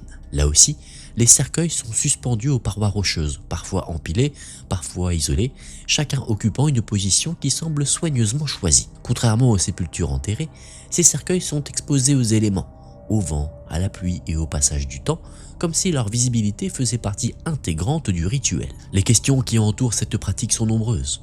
La première concerne l'aspect technique. Comment des sociétés anciennes, sans équipement moderne, ont-elles pu transporter et fixer ces cercueils à des hauteurs aussi vertigineuses ? Les théories suggèrent l'utilisation d'échafaudages en bambou, de cordes végétales ou de systèmes de rampes temporaires, mais aucune reconstitution n'a permis de démontrer clairement comment ces opérations auraient pu être réalisées en toute sécurité, surtout compte tenu du poids considérable de certains cercueils. La seconde question, elle, est symbolique. Pourquoi suspendre les morts dans le vide plutôt que de les enterrer? Les interprétations peuvent varier selon les cultures étudiées. Certaines traditions évoquent l'idée de rapprocher les défunts du ciel, facilitant leur transition vers le monde des esprits. D'autres suggèrent une volonté de protéger les corps des animaux ou des inondations, fréquentes dans les vallées montagneuses. Dans certains récits oraux, la hauteur serait également un marqueur de statut social, les individus les plus respectés étant placés plus haut sur la falaise. Les sources sur lesquelles reposent ces interprétations proviennent principalement d'études archéologiques et ethnographiques. Dans le cas des peuples Igorot, des traditions orales encore vivantes offrent des pistes de compréhension, bien qu'elles aient évolué au fil du temps sous l'influence du christianisme et de la modernité. En revanche, Pour le peuple beau, dont la culture s'est éteinte il y a plusieurs siècles, les chercheurs doivent se contenter de vestiges matériels et de comparaisons avec d'autres sociétés asiatiques pratiquant des rites similaires. Ce qui rend les cercueils suspendus particulièrement troublants, c'est leur dimension visuelle. Contrairement aux tombes traditionnelles, dissimulées sous la terre, ces sépultures sont exposées, visibles depuis les vallées, comme si les morts continuaient à observer les vivants. Elles transforment le paysage lui-même en lieu de mémoire, mêlant nature et rituel dans une architecture funéraire unique. Au fil des siècles, beaucoup de ces cercueils ont été pillés ou détruits par l'érosion naturelle. Certains se sont détachés et ont chuté dans les ravins, emportant avec eux des fragments d'histoire impossibles à reconstituer. Les tentatives modernes de préservation se heurtent à la difficulté d'accéder à ces sites sans les endommager davantage. Les cercueils suspendus rappellent alors que les pratiques funéraires sont souvent les reflets les plus profonds des croyances d'une société. Elles révèlent la manière dont une culture conçoit la mort, le passage vers l'au-delà et la relation entre les vivants et les ancêtres. Dans ce cas précis, elles témoignent d'une vision du monde où la hauteur n'est pas seulement physique, mais spirituelle, où l'élévation du corps accompagne l'élévation de l'âme. Aujourd'hui, ces cercueils continuent de défier les archéologues et les anthropologues, non pas parce qu'ils sont impossibles à expliquer, mais parce qu'ils appartiennent à des systèmes de pensée disparus, dont les codes symboliques ne peuvent être que partiellement reconstruits. Ils restent suspendus, littéralement et métaphoriquement, entre deux mondes, celui des sociétés qui les ont créés et celui des chercheurs qui tentent encore d'en comprendre le sens.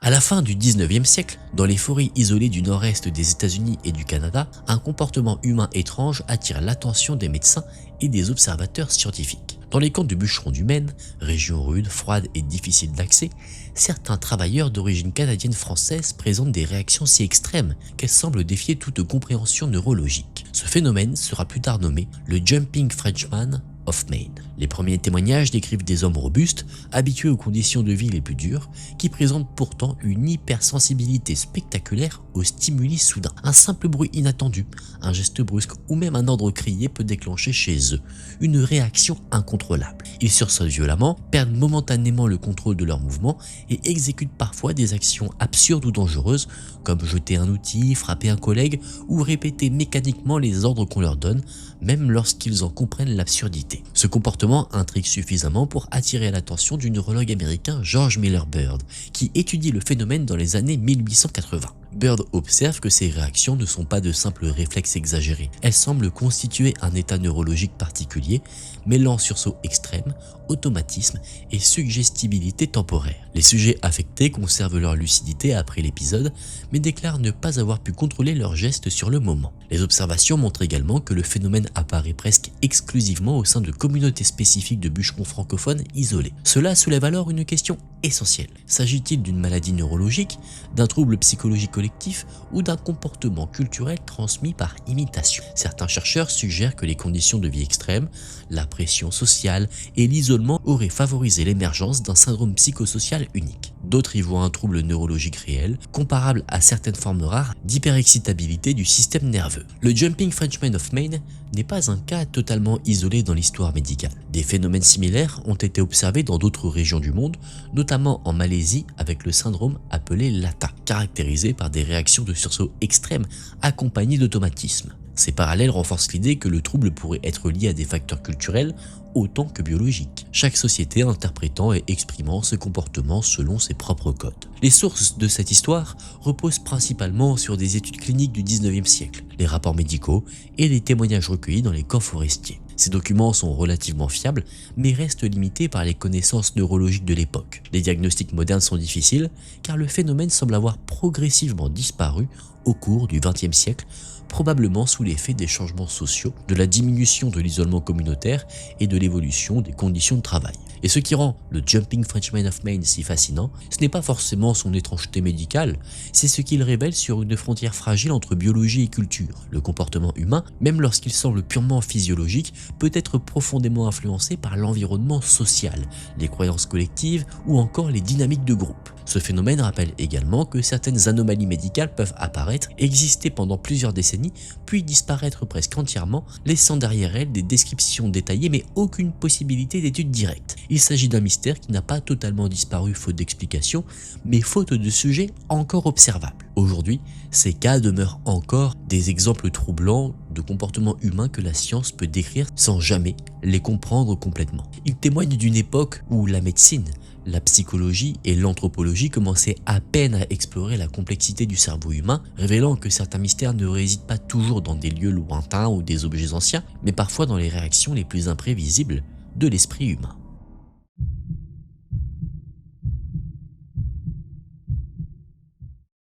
À l'été 1518, dans la ville de Strasbourg, alors située au cœur du Saint-Empire romain germanique, un événement aussi absurde qu'effrayant va bouleverser la population et défier la compréhension médicale pendant des siècles. Strasbourg est à cette époque une cité prospère mais fragile, marquée par les épidémies, les famines et les tensions religieuses qui traversent l'Europe de la Renaissance. C'est dans ce climat d'instabilité que commence un phénomène inexplicable, aujourd'hui connu sous le nom de peste dansante.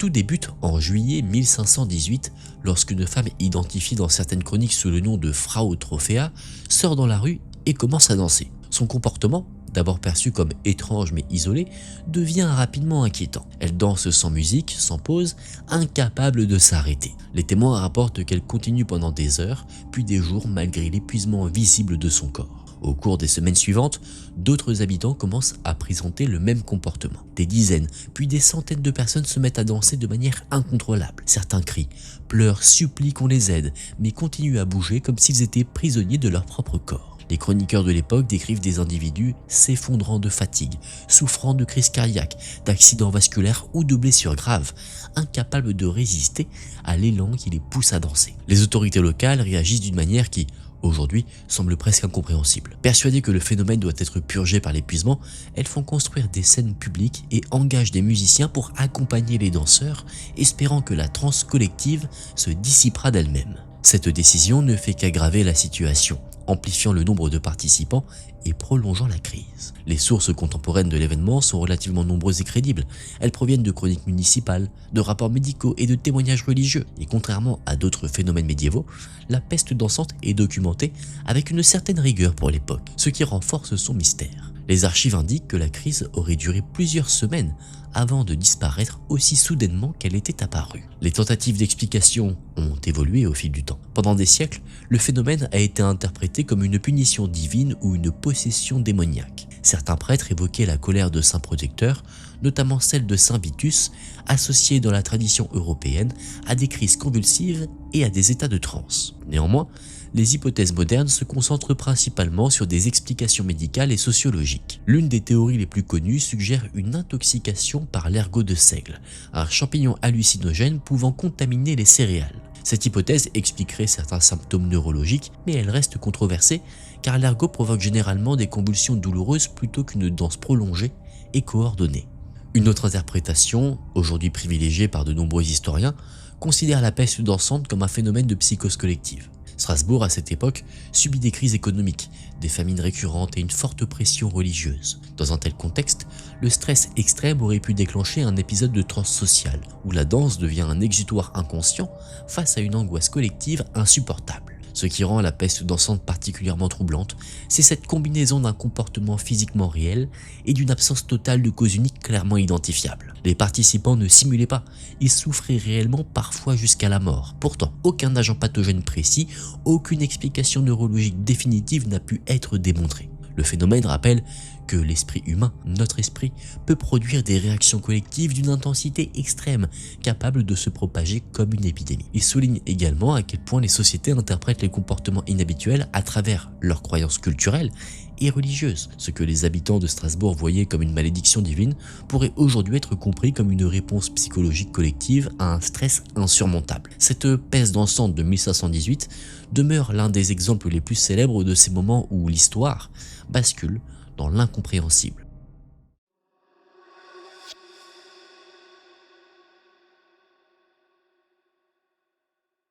On arrive maintenant dans la partie la plus profonde de notre iceberg. On va parler de croyances, de certaines sociétés secrètes et de connaissances que certaines personnes considèrent oubliées ou alors volontairement cachées. On entre dans une zone où l'histoire, les mythes et les théories les plus controversées parfois se mélangent pour créer les plus grands mystères.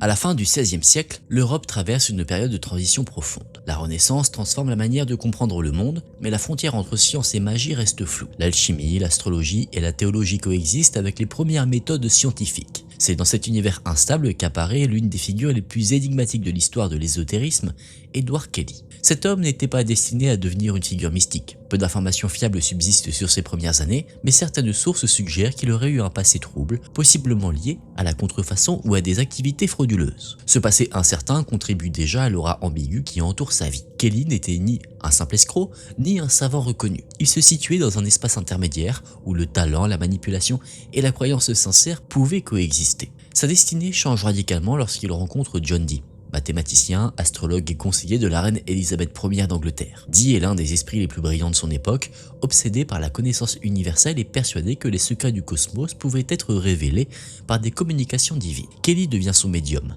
prétendant pouvoir entrer en contact avec des anges à travers des rituels complexes, utilisant des miroirs d'obsidienne et des cristaux de divination. Selon les journaux extrêmement détaillés tenus par John Dee, Kelly aurait reçu des messages dans une langue inconnue, aujourd'hui appelée énochien. Ces communications décrivaient une cosmologie complexe, un système symbolique complet et même des instructions rituelles précises. Les séances étaient longues, codifiées et décrites avec une précision qui continue d'intriguer historiens et occultistes modernes. Les documents de Dee constituent d'ailleurs l'une des sources les plus complètes jamais conservées sur des pratiques ésotériques renaissantes. Mais Kelly ne se contentait pas d'être médium. Il affirmait également posséder la capacité de transmuter les métaux, transformant le plomb en or grâce à une mystérieuse poudre rouge, symbole classique de la pierre philosophale. Cette prétention attire rapidement l'attention des nobles européens, fascinés par la promesse d'une richesse illimitée et d'un pouvoir alchimique quasi divin. Les deux hommes quittent l'Angleterre et voyagent à travers l'Europe centrale, invités par des princes et des empereurs avides de percer les secrets de Kelly. Ils finissent par entrer au service de l'empereur du Saint-Empire romain germanique,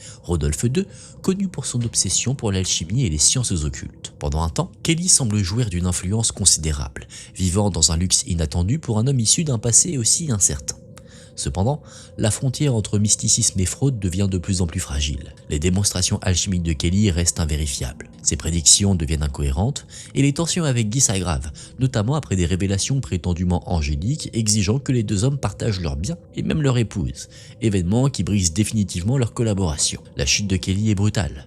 Incapable de produire les résultats alchimiques promis, il est emprisonné par l'empereur Rodolphe II. Selon certaines sources, il aurait tenté de s'évader en sautant d'une fenêtre de sa cellule, se blessant gravement avant de mourir quelques années plus tard, vers 1597, dans des circonstances encore incertaines. Les sources sur lesquelles repose l'histoire d'Edward Kelly sont paradoxalement abondantes et ambiguës. Les journaux de John Dee constituent un témoignage exceptionnellement détaillé, décrivant les séances, les visions et les conversations prétendument divines. Cependant, ces documents ne permettent pas de distinguer clairement ce qui relevait de la manipulation consciente, de l'auto-illusion ou d'une croyance sincère partagée par les deux hommes. Les archives impériales européennes confirment la présence de Kelly auprès de plusieurs cours royales, mais elles restent vagues sur la réalité de ses capacités. Ce qui rend Edward Kelly si fascinant, ce n'est pas seulement la question de savoir s'il était un imposteur ou un mystique convaincu, c'est le fait qu'il ait existé à une époque où la recherche du savoir passait encore par des voies que la science moderne rejettera plus tard. Kelly incarne un moment charnière de l'histoire intellectuelle européenne, où l'homme cherchait à comprendre l'univers en mêlant mathématiques,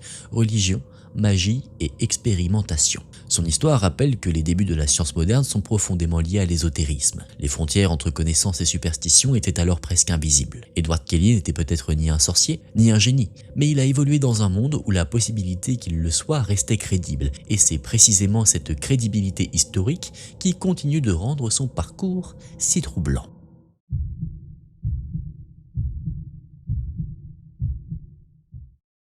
Au Moyen-Âge, le savoir est un territoire dangereux. L'Europe chrétienne valorise la connaissance, mais uniquement lorsqu'elle s'inscrit dans les limites acceptées par l'Église. Tout ce qui dépasse ces frontières devient suspect, voire hérétique. C'est dans ces zones d'ombre que circulent des ouvrages mystérieux, copiés à la main, transmis clandestinement, souvent attribués à des sages antiques ou à des figures mythiques. Ces livres portent un nom qui évoque à la fois fascination et peur, les grimoires. Le mot grimoire désigne un recueil de rituels, d'invocations, de symboles et d'instruments destinés à entrer en contact avec des forces invisibles. Contrairement aux simples textes de magie populaire, ces ouvrages prétendent transmettre un savoir structuré, presque scientifique, sur la manipulation du monde spirituel. Ils détaillent des cérémonies complexes, l'utilisation d'objets sacrés, la fabrication de talismans et la prononciation de formules précises, souvent rédigées dans un mélange de latin, d'hébreu d'hébreu, de grec ou de langues inventées. Parmi les grimoires les plus célèbres figure le Clavicula Salomonis, ou Clé de Salomon, attribué légendairement au roi biblique Salomon, réputé pour sa sagesse et sa capacité à commander les esprits. Ce texte décrit des rituels permettant d'invoquer et de contrôler des entités surnaturelles, à condition de respecter scrupuleusement des règles symboliques strictes. Les cercles magiques, les sceaux gravés et les noms sacrés jouent un rôle central, formant un système cohérent destiné à protéger l'invocateur autant qu'à canaliser la puissance qu'il cherche à atteindre. Un autre ouvrage célèbre, le Grand Grimoire, souvent associé à la magie noire, prétend contenir des instructions pour invoquer des démons spécifiques, notamment une entité appelée Lucifuge Rofocal, présentée comme un gardien des richesses infernales. Contrairement aux textes religieux officiels, ces grimoires ne se contentent pas d'avertir contre les forces démoniaques, ils prétendent enseigner comment les utiliser. Les sources historiques montrent que ces ouvrages n'étaient pas seulement des créations littéraires, ils circulaient réellement, copiés clandestinement dans des monastères, des universités ou des cercles d'érudits marginaux. Les procès de sorcellerie et les archives inquisitoriales mentionnent fréquemment la possession de tels textes, considérés comme une preuve de pratiques interdites. L'Église condamnait ces grimoires non seulement pour leur contenu, mais aussi pour leur potentiel de subversion intellectuelle. Ils proposaient une vision du monde où l'homme pouvait accéder directement au pouvoir spirituel sans passer par l'autorité religieuse. Cependant, la frontière entre condamnation officielle et fascination secrète était souvent floue. Certains érudits, y compris des membres du clergé, étudiaient ces textes dans un but théorique ou philosophique. L'alchimie, l'astrologie et la magie cérémonielle formaient alors un ensemble de disciplines perçues comme complémentaires, cherchant tout à comprendre l'ordre caché de l'univers. Les grimoires médiévaux reposent sur un mélange complexe de traditions antiques, de mystique juive, de philosophie grecque et de symbolisme chrétien. Ils témoignent d'une époque où le savoir était perçu comme une clé capable d'ouvrir des portes interdites, mais où cette quête pouvait conduire à l'excommunication, à l'emprisonnement, voire même à la mort. Les manuscrits conservés aujourd'hui dans certaines bibliothèques européennes révèlent la sophistication de ces textes. Les illustrations, les diagrammes et les formules témoignent d'un travail méticuleux, souvent réalisé par des copistes anonymes qui risquaient leur sécurité pour préserver ces écrits. Pourtant, malgré leur précision apparente, il est impossible de savoir combien de ces rituels étaient réellement pratiqués et combien relevaient d'une tradition symbolique ou philosophique. Et ce qui rend ces grimoires médiévaux si intéressants, ce n'est pas seulement pour leur contenu occulte, mais leur rôle historique. Ils représentent une tension permanente entre la curiosité humaine et la peur de la connaissance interdite. Ils montrent que, dans une société fortement contrôlée par l'autorité religieuse, le désir d'explorer l'invisible ne disparaît jamais complètement. Et aujourd'hui, ces ouvrages sont étudiés comme des témoins culturels et historiques plutôt que comme des manuels de sorcellerie. Pourtant, leur influence persiste dans l'imaginaire collectif, alimentant la littérature, le cinéma et les traditions ésotériques modernes. Ils rappellent que certaines formes de savoir survivent précisément parce qu'elles ont été interdites, copiées dans l'ombre et transmises à travers les siècles comme des fragments d'un monde où la connaissance et le mystère étaient indissociables.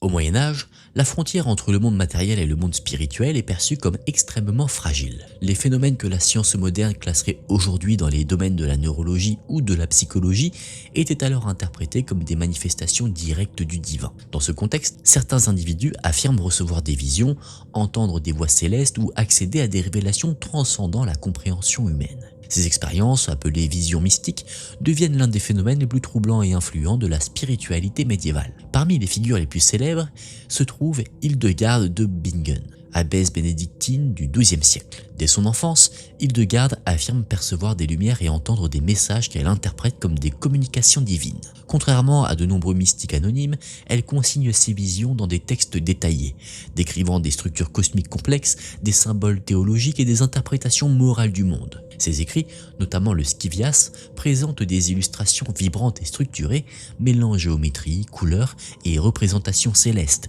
comme si elle tentait de traduire en images ce qu'elle percevait intérieurement. Les sources concernant Hildegarde sont relativement fiables, car elles incluent ses propres écrits, des correspondances avec des autorités religieuses et des validations officielles de l'Église. Elle est même consultée par des papes et des empereurs, preuve que ces visions ne sont pas perçues uniquement comme des anomalies individuelles, mais comme des manifestations spirituelles dignes d'attention. Pourtant, les descriptions qu'elle laisse derrière elle posent encore aujourd'hui des questions troublantes. Certains neurologues modernes suggèrent que ces visions pourraient correspondre à des crises de migraine accompagnées d'hallucinations visuelles complexes. Mais cette interprétation médicale ne suffit pas à expliquer la cohérence symbolique et théologique de ces récits. D'autres mystiques médiévaux suivent des trajectoires similaires.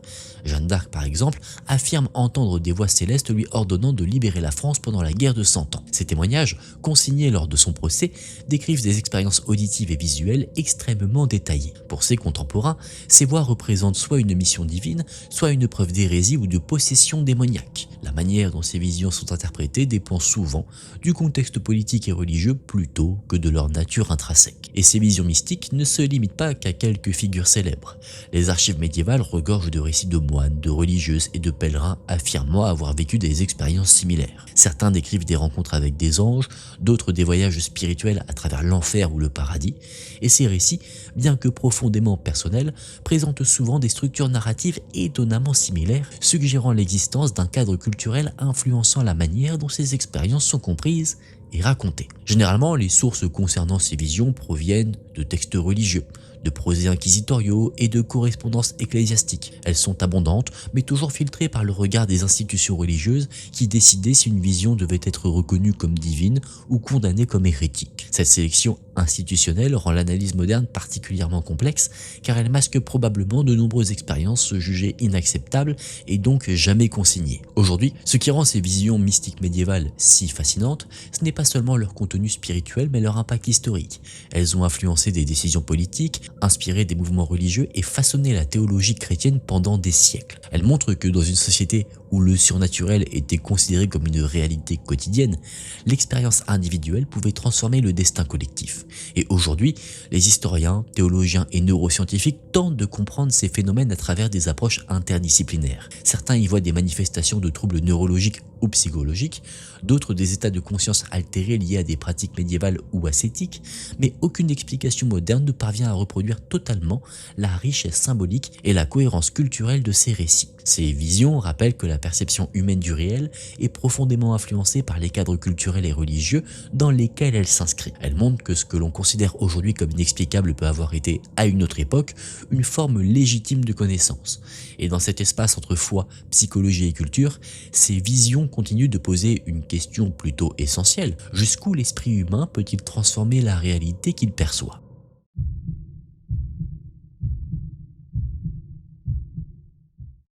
Au XVIIIe siècle, dans une Angleterre en pleine transformation intellectuelle, une société secrète commence à alimenter rumeurs, scandales et fascinations. À une époque marquée par les Lumières, la raison scientifique et la critique des institutions religieuses, certains membres de l'aristocratie britannique choisissent de pousser cette remise en question jusqu'à ses extrêmes.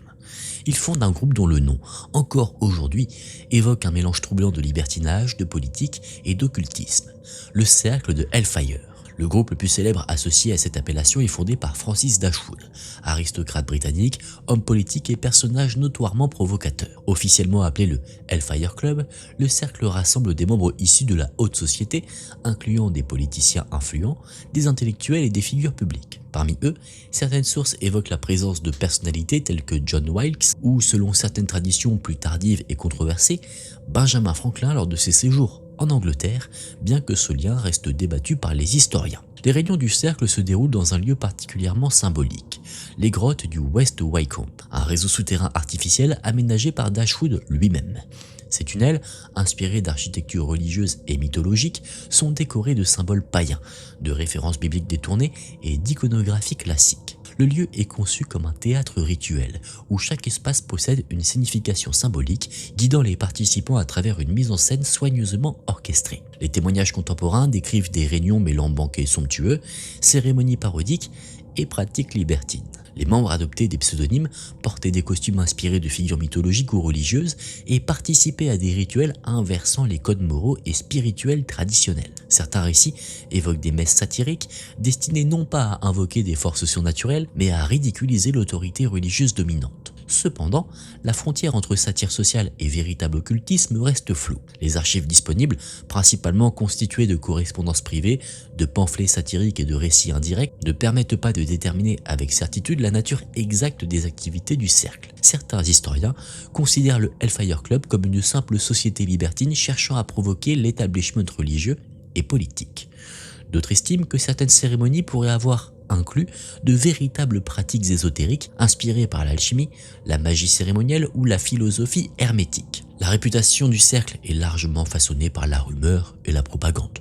Les opposants politiques de ses membres exploitent volontiers les récits de débauche et de blasphème pour discréditer leurs adversaires. Et cette amplification médiatique rend aujourd'hui difficile la distinction entre faits historiques et exagérations sensationnalistes. Pourtant, même en tenant compte de ces embellissements, l'existence du cercle et son influence culturelle sont bien documentées. Les sources historiques proviennent principalement de correspondances privées, d'archives parlementaires et de récits contemporains, souvent biaisés par des motivations politiques ou morales. L'absence de documents internes détaillant les rituels réels du groupe renforce ce mystère.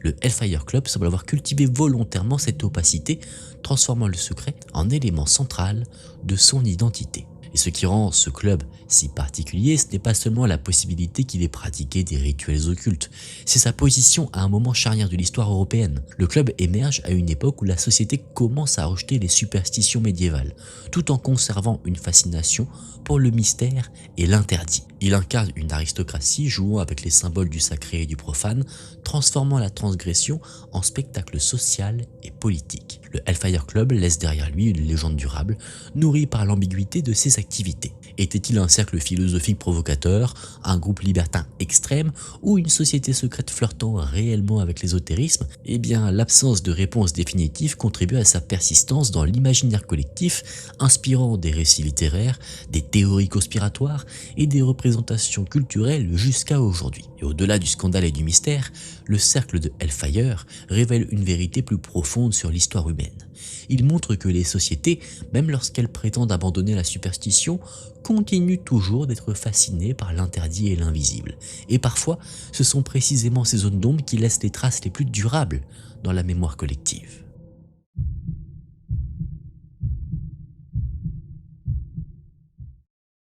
Bien avant l'apparition de la robotique moderne, certaines civilisations antiques semblaient déjà fascinées par l'idée de donner un semblant de vie à la matière. Dans les temples, les palais et les ateliers d'ingénieurs anciens apparaissent des machines capables de bouger seules, d'émettre des sons, voire d'imiter le comportement humain ou animal. Ces créations, appelés automates, aussi entre prouesses technologiques, divertissements et instruments religieux, laissant derrière elles un mystère qui interroge encore l'histoire des sciences. L'une des figures majeures associées à ces inventions est Héron d'Alexandrie, ingénieur et mathématicien grec ayant vécu au 1er siècle de notre ère. Ses écrits, notamment le traité Automata, décrivent des dispositifs capables de fonctionner grâce à des systèmes complexes de poids, de poulies, de vapeur et de pression hydraulique. Héron explique comment concevoir des statues qui versent du vin, des théâtres miniatures où des figurines se déplacent automatiquement ou encore des portes de temple qui s'ouvrent seules lorsque des fidèles allument un feu sur un autel. Ces machines reposaient sur des principes mécaniques étonnamment avancés. En exploitant la dilatation de l'air chauffé ou la pression de l'eau,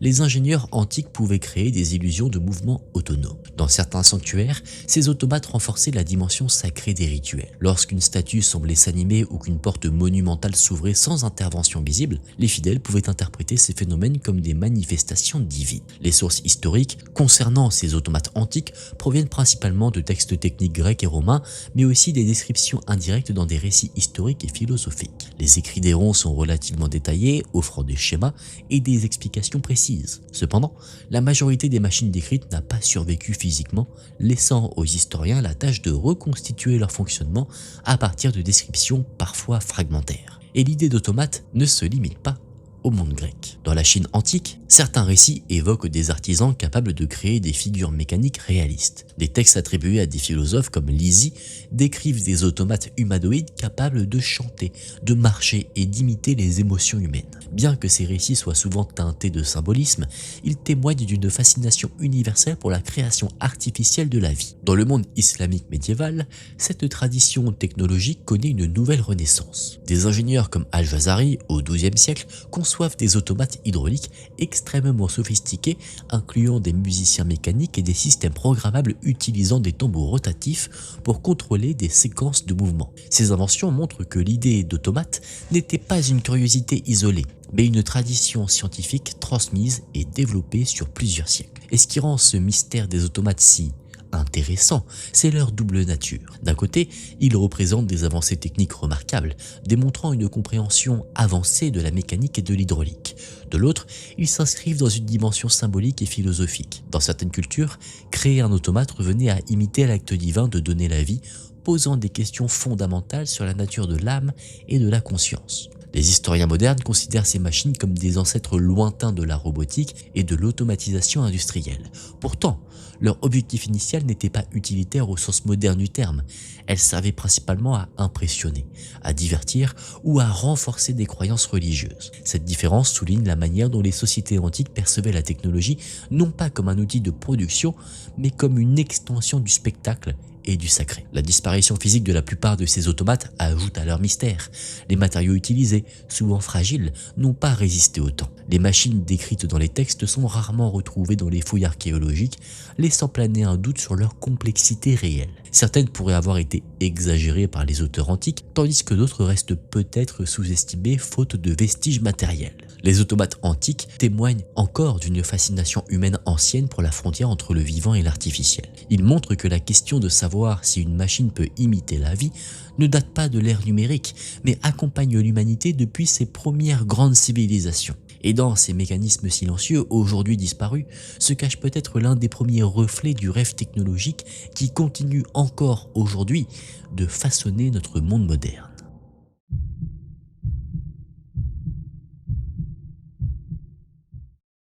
Au XXe siècle, alors que l'humanité commence à explorer l'espace et à contempler la possibilité d'une vie extraterrestre, une idée émerge et va rapidement captiver l'imaginaire collectif. Elle suggère que des civilisations extraterrestres auraient visité la Terre dans un passé lointain, influençant ou guidant le développement des premières sociétés humaines. Cette hypothèse, connue sous le nom de théorie des anciens astronautes, repose sur une relecture radicale de l'histoire, transformant certains mystères archéologiques en traces supposées d'interventions venues d'ailleurs. La popularisation moderne de cette théorie est largement attribuée à Erich von Däniken, auteur suisse qui publie en 1968 l'ouvrage Chariot of the Gods. Dans ce livre, von Däniken affirme que plusieurs monuments antiques, notamment les pyramides égyptiennes, les statues monumentales de l'île de Pâques et les lignes de Nazca, seraient trop complexes pour avoir été construits par les civilisations humaines de leur époque. Selon lui, ces structures pourraient représenter des technologies, des balises ou des messages laissés par des visiteurs extraterrestres. Les partisans de cette théorie s'appuient souvent sur des interprétations alternatives de textes anciens et d'iconographie religieuse. Ces fresques ou sculptures représentant des figures entourées de halos ou de rayons lumineux sont interprétées comme des descriptions de combinaisons spatiales ou de véhicules extraterrestres. Des récits mythologiques parlant de dieux descendus du ciel sont relus comme des témoignages d'observation d'êtres venus d'autres mondes. Cependant, les sources académiques rejettent largement ces interprétations. Les archéologues, historiens et anthropologues soulignent que les monuments attribués à des influences extraterrestres peuvent être expliqués par les connaissances techniques, sociales et culturelles des civilisations qui les ont construits. Les pyramides d'Égypte, par exemple, sont le résultat de siècles d'évolution architecturale et d'organisation sociale complexe, documentées par des fouilles, des inscriptions et des archives administratives. La théorie des anciens astronautes repose également sur un argument implicite particulièrement controversé. Elle suppose souvent que certaines civilisations anciennes n'auraient pas été capables de réaliser seules leur accomplissement technologique et artistique. Cette idée est critiquée par de nombreux chercheurs qui y voient une sous-estimation des capacités humaines et une projection moderne sur des sociétés mal comprises. Malgré l'absence de preuves scientifiques solides, la théorie connaît un succès culturel considérable. Elle inspire des livres, documentaires, séries télévisées et œuvres de fiction. Elle s'inscrit dans un contexte historique marqué par la conquête spatiale, la peur de l'inconnu cosmique et la fascination pour la possibilité d'une intelligence extraterrestre. Dans ce cadre,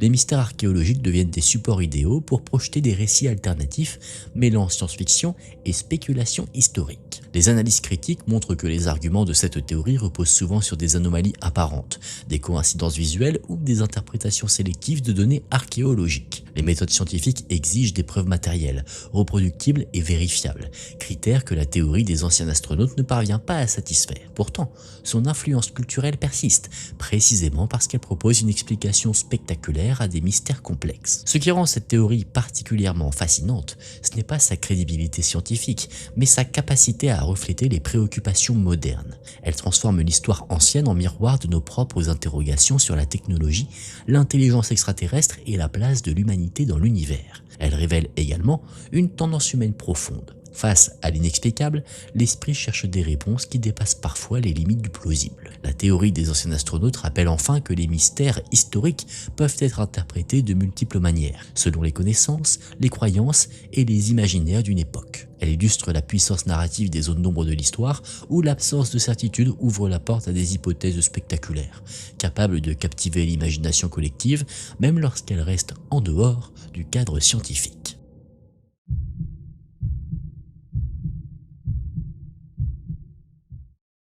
Dans les récits antiques, bien au-delà des frontières du monde habité, existe une terre mystérieuse où le froid, l'obscurité et la lumière perpétuelle semblent défier les lois naturelles. Les Grecs l'appelaient Hyperborée, un royaume mythique situé au-delà du vent du Nord, dans une région inaccessible aux voyageurs ordinaires. Contrairement à de nombreux mythes antiques, Hyperborée n'était pas décrite comme un lieu hostile, mais comme une terre parfaite, presque utopique, où les habitants vivaient en harmonie avec les dieux. Les premières mentions d'Hyperborée apparaissent dans les textes attribués à Hérodote, mais aussi dans des fragments d'écrits plus anciens évoquant une civilisation bénie par le dieu Apollon. Selon ces récits, Apollon lui-même aurait quitté la Grèce pour passer une partie de l'année dans cette terre lointaine, où les Hyperboréens menaient une existence paisible, libérés de la maladie, de la guerre et de la vieillesse prématurée. Ces descriptions suggèrent moins un lieu géographique précis qu'un symbole de perfection spirituelle et naturelle. Cependant, au fil des siècles, Hyperborée va progressivement se transformer dans l'imaginaire collectif. À mesure que les explorations européennes progressent vers le nord,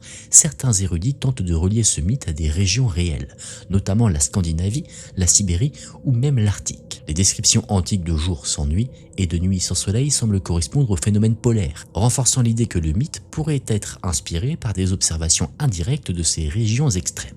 À partir du 19e siècle, Hyperborée devient un élément central de nombreuses théories pseudo-historiques. Certains auteurs affirment qu'elle aurait été une civilisation avancée, voire l'origine de peuples anciens ayant migré vers l'Europe et l'Asie après une catastrophe climatique. Dans ces récits, Hyperborée est parfois décrite comme une société possédant des connaissances technologiques ou spirituelles supérieures, détruite ou rendue inhabitable par un bouleversement géographique majeur. Ces interprétations sont largement influencées par les théories évolutionnistes et les spéculations ésotériques de l'époque. Des penseurs liés à des courants mystiques ou occultistes associent Hyperborée à l'idée d'une civilisation primordiale, antérieure aux sociétés historiques connues. Certains mouvements idéologiques du début du XXe siècle récupèrent même ce mythe pour construire des récits identitaires, liant les origines humaines à des peuples nordiques mythifiés. Ces usages politiques et idéologiques ont profondément entaché l'étude objective du mythe. Mais les sources historiques concernant Hyperborée restent extrêmement limitées et symboliques. Les textes antiques ne fournissent aucune description géographique précise et aucune preuve archéologique ne permet d'identifier une civilisation correspondant à ces récits. Les historiens modernes considèrent généralement Hyperborée comme une construction mythologique, comparable au paradis terrestre ou au royaume céleste présent dans de nombreuses cultures. Ce qui rend Hyperborée particulièrement fascinante, c'est sa capacité à évoluer en fonction des préoccupations culturelles de chaque époque. Dans l'Antiquité, elle représente une utopie spirituelle et cosmique. À l'époque moderne, elle devient un symbole d'origine perdue, parfois interprétée comme la trace d'une civilisation disparue. Dans la culture contemporaine, elle nourrit la fiction, la fantaisie et certaines théories alternatives sur l'histoire humaine. Le mythe d'Hyperborée révèle également la manière dont les civilisations anciennes percevaient les limites du monde connu. Les régions polaires, inaccessibles et mystérieuses, devenaient des espaces idéaux pour projeter des récits symboliques mêlant observation naturelle et spéculation philosophique. L'inconnu géographique se transformait en territoire mythologique, permettant d'explorer des questions sur l'origine, la perfection et la fragilité des sociétés humaines. Aujourd'hui, Hyperborée demeure un exemple puissant de la manière dont un mythe peut traverser les siècles en se réinventant continuellement. Elle n'est probablement pas une civilisation disparue, mais elle représente une idée persistante, celle qu'au-delà des frontières visibles du monde pourraient exister des vérités oubliées ou des sociétés idéalisées. Et dans cette quête imaginaire d'un passé parfait, Hyperborée continue d'illustrer la relation complexe entre exploration, mémoire et imagination collective.